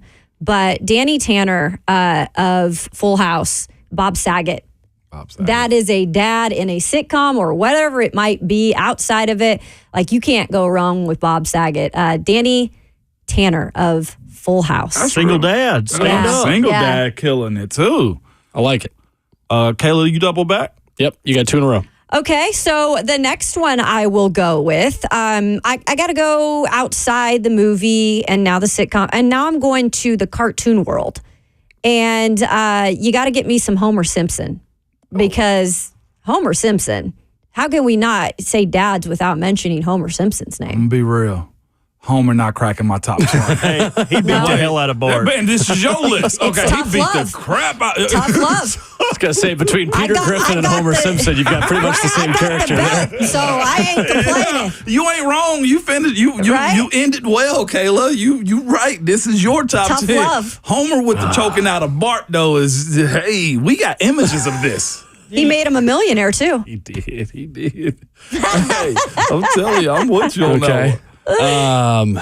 Gosh, I really, again, I my next pick on my big board would be another sports one, but I'm tempted to get some variety. Okay. Right. And go outside of sports. You know what? I'm going to go with a dad that traveled all across the world, all across the ocean, just to find his son when he left an anemone. An anemone. Marlin from Finding Nemo. Is my next best dad. Yeah. He traveled the entire sea. did. He went to 1500 P. Wallaby Way, Sydney, just to find Nemo. And we all went on an emotional journey with him, and we learned more about ourselves. And the real friends were the fish we met along the way. I love it. Marlin from Finding Nemo is my third pick. I need dads to be badass. He was a weenie dude. Oh, he no. was a big weenie.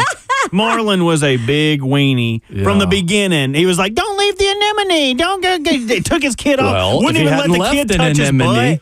Wouldn't even let the kid touch the butt. You know what I mean? You gotta let your kids live.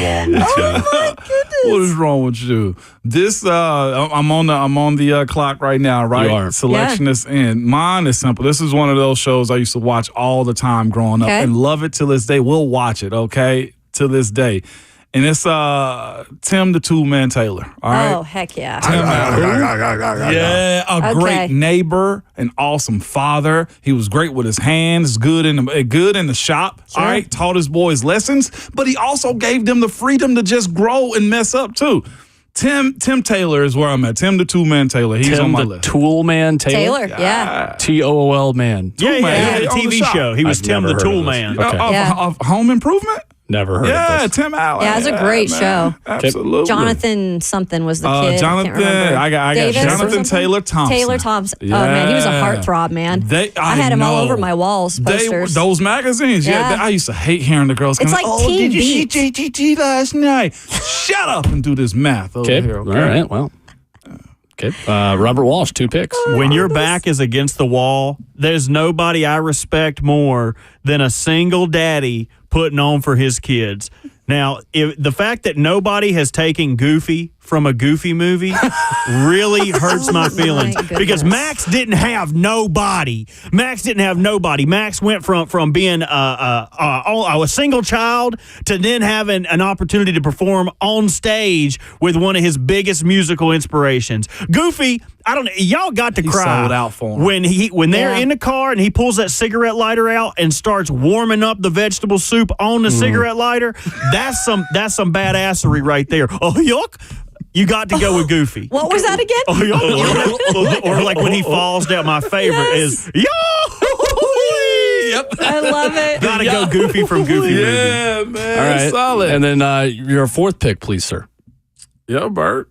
This is tough, man. There's a lot of, since it's my last pick, I'm gonna spread the board out and let y'all see my whole board. See, I could have went Carl Winslow. I know. But he made the prettiest daughter, Laura. Yep. Oh, I had a thing for Laura growing up. See, and I could have went Ted Lasso, but if Ted Lasso was a good daddy, he might have stayed home and coached his kids' soccer team instead of going across the pond to a career that he ain't never. He ain't even ever done anything. I would have had Will Smith on here twice for Pursuit of Happiness. If you're willing to sleep in a bathroom to hold the door shut for your youngin', that's a cool dude too. But in my opinion, I don't know if you guys have ever seen this show. It won a lot of Emmys. Phil Dunphy is one of the greatest fathers in sitcom history. Okay. No matter what was going on with his wife, with his father-in-law, with his kids, with his brothers-in-law, he always had their back and he was always there. So I got to go Phil Dunphy. That's an excellent pick. That's a terrific pick by Robert Walsh. Who was that again? Phil Dunphy from Modern Family. Okay. I'm getting text messages from people want to submit their answers and stuff like that. We'll get to our undrafted picks. I was going to say, I got some too. I've got a large draft pick. Yeah.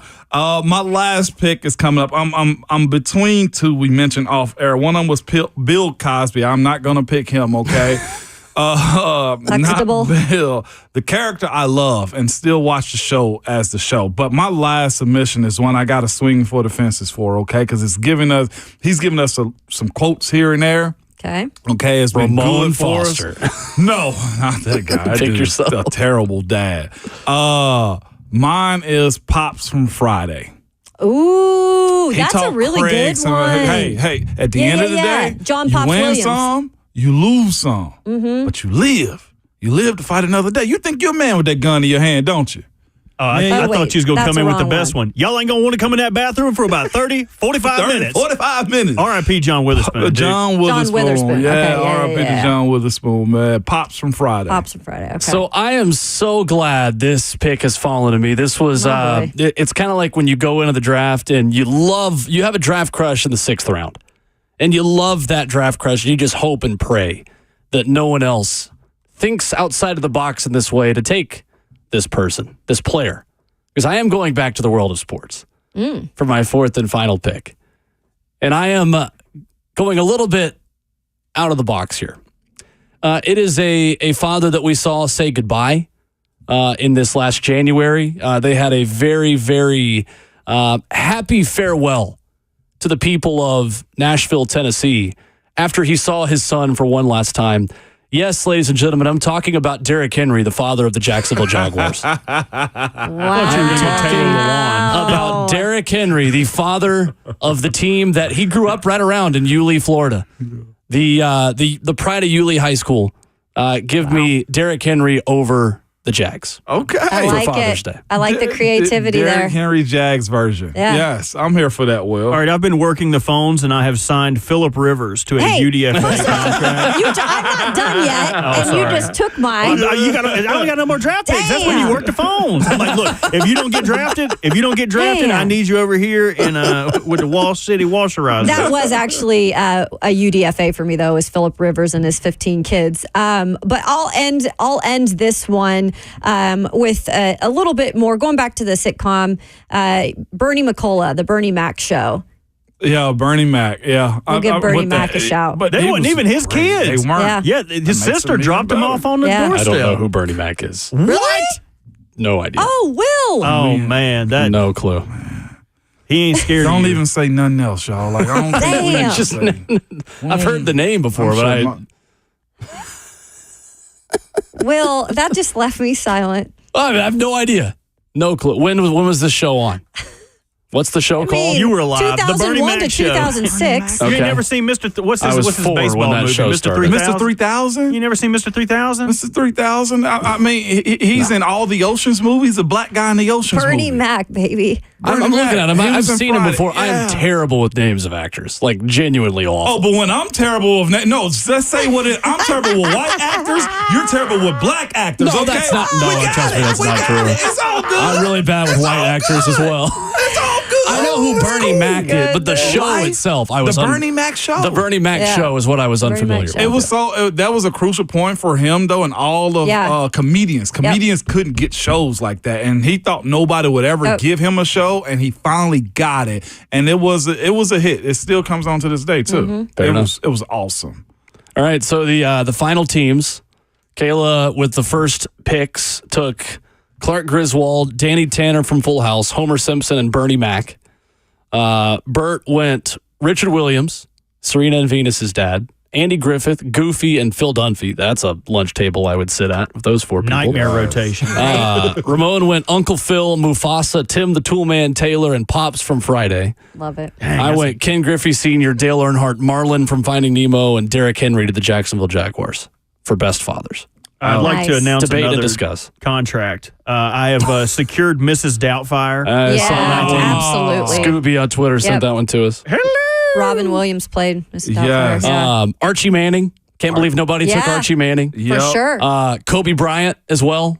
Kobe, Yeah. yes, Oh, 100%. that's a great I one. got Howard Cunningham from Happy Days. Okay. Oh. okay. Air Bud was nearly my 4th pick. Everybody was a dad. Airbud, huh? Are you kidding? He had a litter. The Buddies movies. Yeah. Show Air did. Buddies. Show He has a did. little golden retriever puppies. Okay. Yeah. I got Corey Curtis of News 2. He says Liam Nelson, Neeson. Neeson. Yes. The Particular movie set of Taken. I will find you. Taken. I will find you. Oh, Yeah. yeah, hell yeah. I'd have let him have my youngin'. I ain't going through you're in Europe? Hell no. I'm going back home. The game's on. Yeah.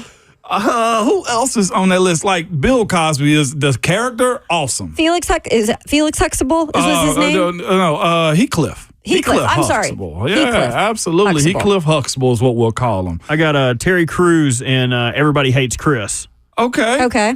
Okay. You never watch it? You act like Everybody, you yeah, I've seen it. Everybody hate Chris. You familiar with it? Yes, one with Terry Crews. Are you serious? The I'm cheapest familiar with dad that in one. the world. I got another one.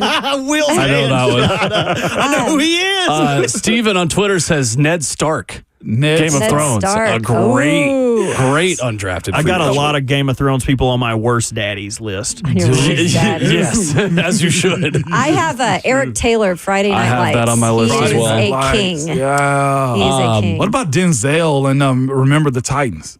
Awesome Dads was Dardo. The work Yep. came first. Yeah. And the other coach. It's not too. fun anymore, is it? No, it's not. It's not fun anymore. I love that video. I also had Tennessee Athletics to Kentucky on my list as best my fathers. Goodness, that's good. Thought about doing Tony Vitello Yeah. to Uh-oh. a couple of programs. To the SEC is what I was going to do, but no, I'm not going to do that one either until he wins a national championship. Also surprised no one pandered and took Bill Callahan. to Brian When Callahan. you mentioned Derrick Henry, I thought I was about this that close to making Bill Callahan my fourth See, pick. you can go so many ways with this because there are so many good dads. George Washington, father of our country. Thought about that one. Christopher Columbus as well. Marvin Harrison. Nobody took Marvin Harrison. I stay away Okay. from that one. Yeah. I'll stay away. he Oh, says. okay. Oh, hey It was a now. funny joke we had a while back. Harvin Marison is what we used to call it. Okay. Really? It was a legend. Never mind. But yeah, there's a lot of great ones out there. Griffey Sr. was a solid selection. Thank you. Griffey Yeah. Sr. was a solid Non-fictional. selection. Nobody wanted LeBron. I mean, if he gets his son on that Well, roster, let's just definitely wait to see LeBron. if he Definitely finishes what he LeBron. started there, right? Yeah. Would Doc Rivers be on that list? I thought about him as well. I did. Thought about Del Curry too. LeVar Ball is in that conversation. Yeah. LeVar is there also. He has to be. Has to be in that. I mean, McCaffrey's daddy's in that conversation. Absolutely. Ed McCaffrey. Look what he produced. Cousin Brian. Chris said seriously, LeBron James on Twitter. Oh gosh, somebody said baby Gronk's dad. Oh my god, no, Baby Grunk's dad's on the bad list. no, no, sir. That's great. Yeah. What about the dude that does the Ironmans that run his kid across the and competes with him? That dude's definitely up there. Tony Stark, Iron Man. No, not that. 'Cause that's a good pick, too, with the real way one the that does last the movie Ironman ended. competitions that run Did- his Oh. disabled son through. That guy. I'm not familiar with his name, but I have seen the packages. Yeah, yeah. Did you It say shows Deion every year. Sanders? Dion is not on my best father's list. He ain't on my list, he's I'm got gonna be two real. kids playing for him at No, the You league. gotta go study Deion. I'm good on Dion. Yeah, he's involved, but you go study him. He ranks his kids, which I get it. I'm good on I Dion. get it. Get it? I just thought about that as a name. I saw somebody on I would not put it on my YouTube list, said that he'd be closer to my worst fathers, respectfully. Uh-oh. So was both presidential candidates. We'll get too. to honorable mentions coming up. If you want to load up the phone lines, give us your best fictional or non-fictional fathers. We'll take that next.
Have you ever had to deal with mold in your crawl space? Well, let me tell you something. It is expensive and gets worse and more expensive the longer you let it grow. My friends at United Structural Systems can help with big discounts right now to fix your mold problem. It's Ramon Foster. United Structural Systems is offering you $500 off crawl space mold treatment. And that's a great deal considering USS is the most trusted and experienced crawl space repair company in Middle Tennessee. Now they have a 3-step process to deal with mold in your crawl space. RTE, that means remove the active growth, treat the area where it's growing, and encapsulate the crawl space to make sure it does not come back. That's a great way to deal with mold, and considering they're offering you $500 off means it's more affordable than ever with USS. You can find them online at USSTN.com. You got to also use the Ramon deal, which is $500 off, which makes it more affordable. You can also get them on the phone if you call them too at 615-488-7855.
Wrapping up the show, Ramon, Kayla, Will, RKW 104.5, The Zone, 615-737-1045. The graphic is up and the poll is live.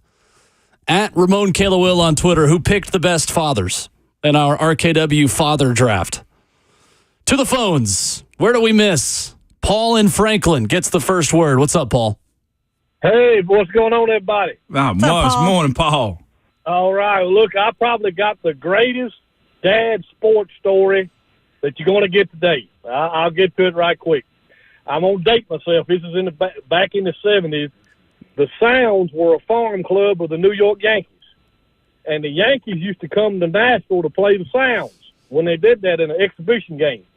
Well, Lou Piniella, one of the great Yankees who played for the Yankees and wound up coaching the Yankees, was playing right field one night.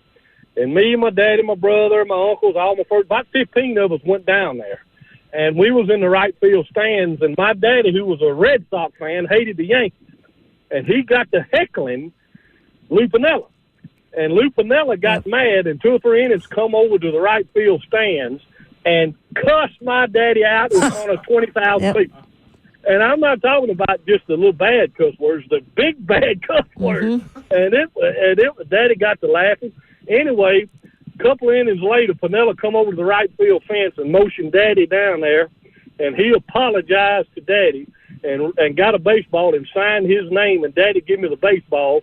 And the sad story of the baseball is we had a house that burned up in the early 80s, and the baseball burned up with Lou Piniella. But who else can say that they had a dad that was cussed out by one of the great Yankees? Anyway, that's the comment. Hey, God bless y'all. Tighten up and go Vols. That's awesome. That's awesome. Good stuff, Paul. Lou Pinella's a GOAT. He was the Mariners manager, and he had the most great on-field antics. You keep throw bases. My grandpa cussed him out one time, too. It was great when he met him. Cussing fool. Chris in Mount Juliet, 615-737-1045. What you got, Chris? What's up, guys? How you doing today? Great. What's up, Chris? So, Carl Winslow was my answer. So, Reginald Vell Johnson, great character on TV, Urkel's uncle, all that kind of thing. But since that's already been mentioned, I'm going to go a little local flavor and represent my Vanderbilt Commodores. This guy has a wife that is a TV anchor, a daughter that was a baller and social media star at UCLA, and the son is about to win an NBA championship for the Boston Celtics. So let's go with NBA veteran and Nashville resident Frank Cornett of the Vanderbilt There you Commodores. go. That's a great pick. That's a great pick. Outstanding pick. Really good Thank one. you, Chris. Steal the show like that, Chris. Appreciate the call. World? It's a good one. That's tough. Chris knows his stuff. He does. That's right. Still not going to win the poll, though, but still, it was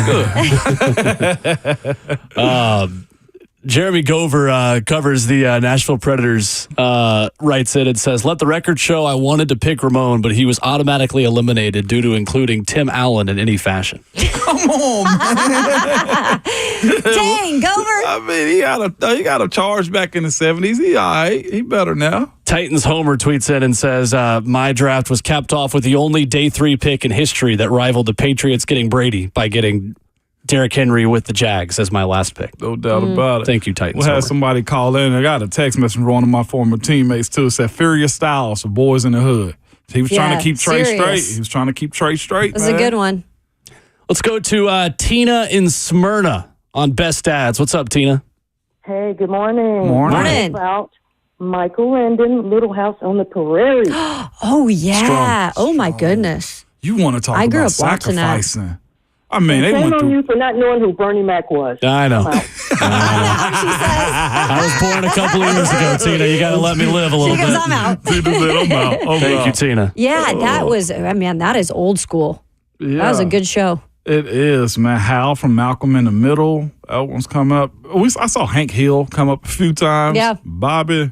Damn it, Bobby. See, I'm kind of conflicted because Hank does not want Bobby to pursue stand-up comedy. Like he thinks that it's not a manly profession. So but part of that is also Hank's father is on my worst fathers list because when he came back, he didn't have his shins. They got blown off in Vietnam. He was mad at Hank for being a full-sized man. Sure. So Hank had to carry that on. It's just tough for me to include Hank in the best dads because if he was the best dad, he'd let Bobby go to clown school like he wanted to. That's true. Let him do what he wants to. How about Bob from Bob's Burgers?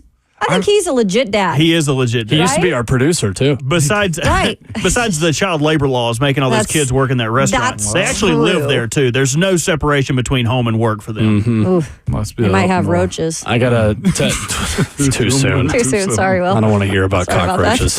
That's why I'm going to be moving. I got a text saying, how did you not pick Archie Manning?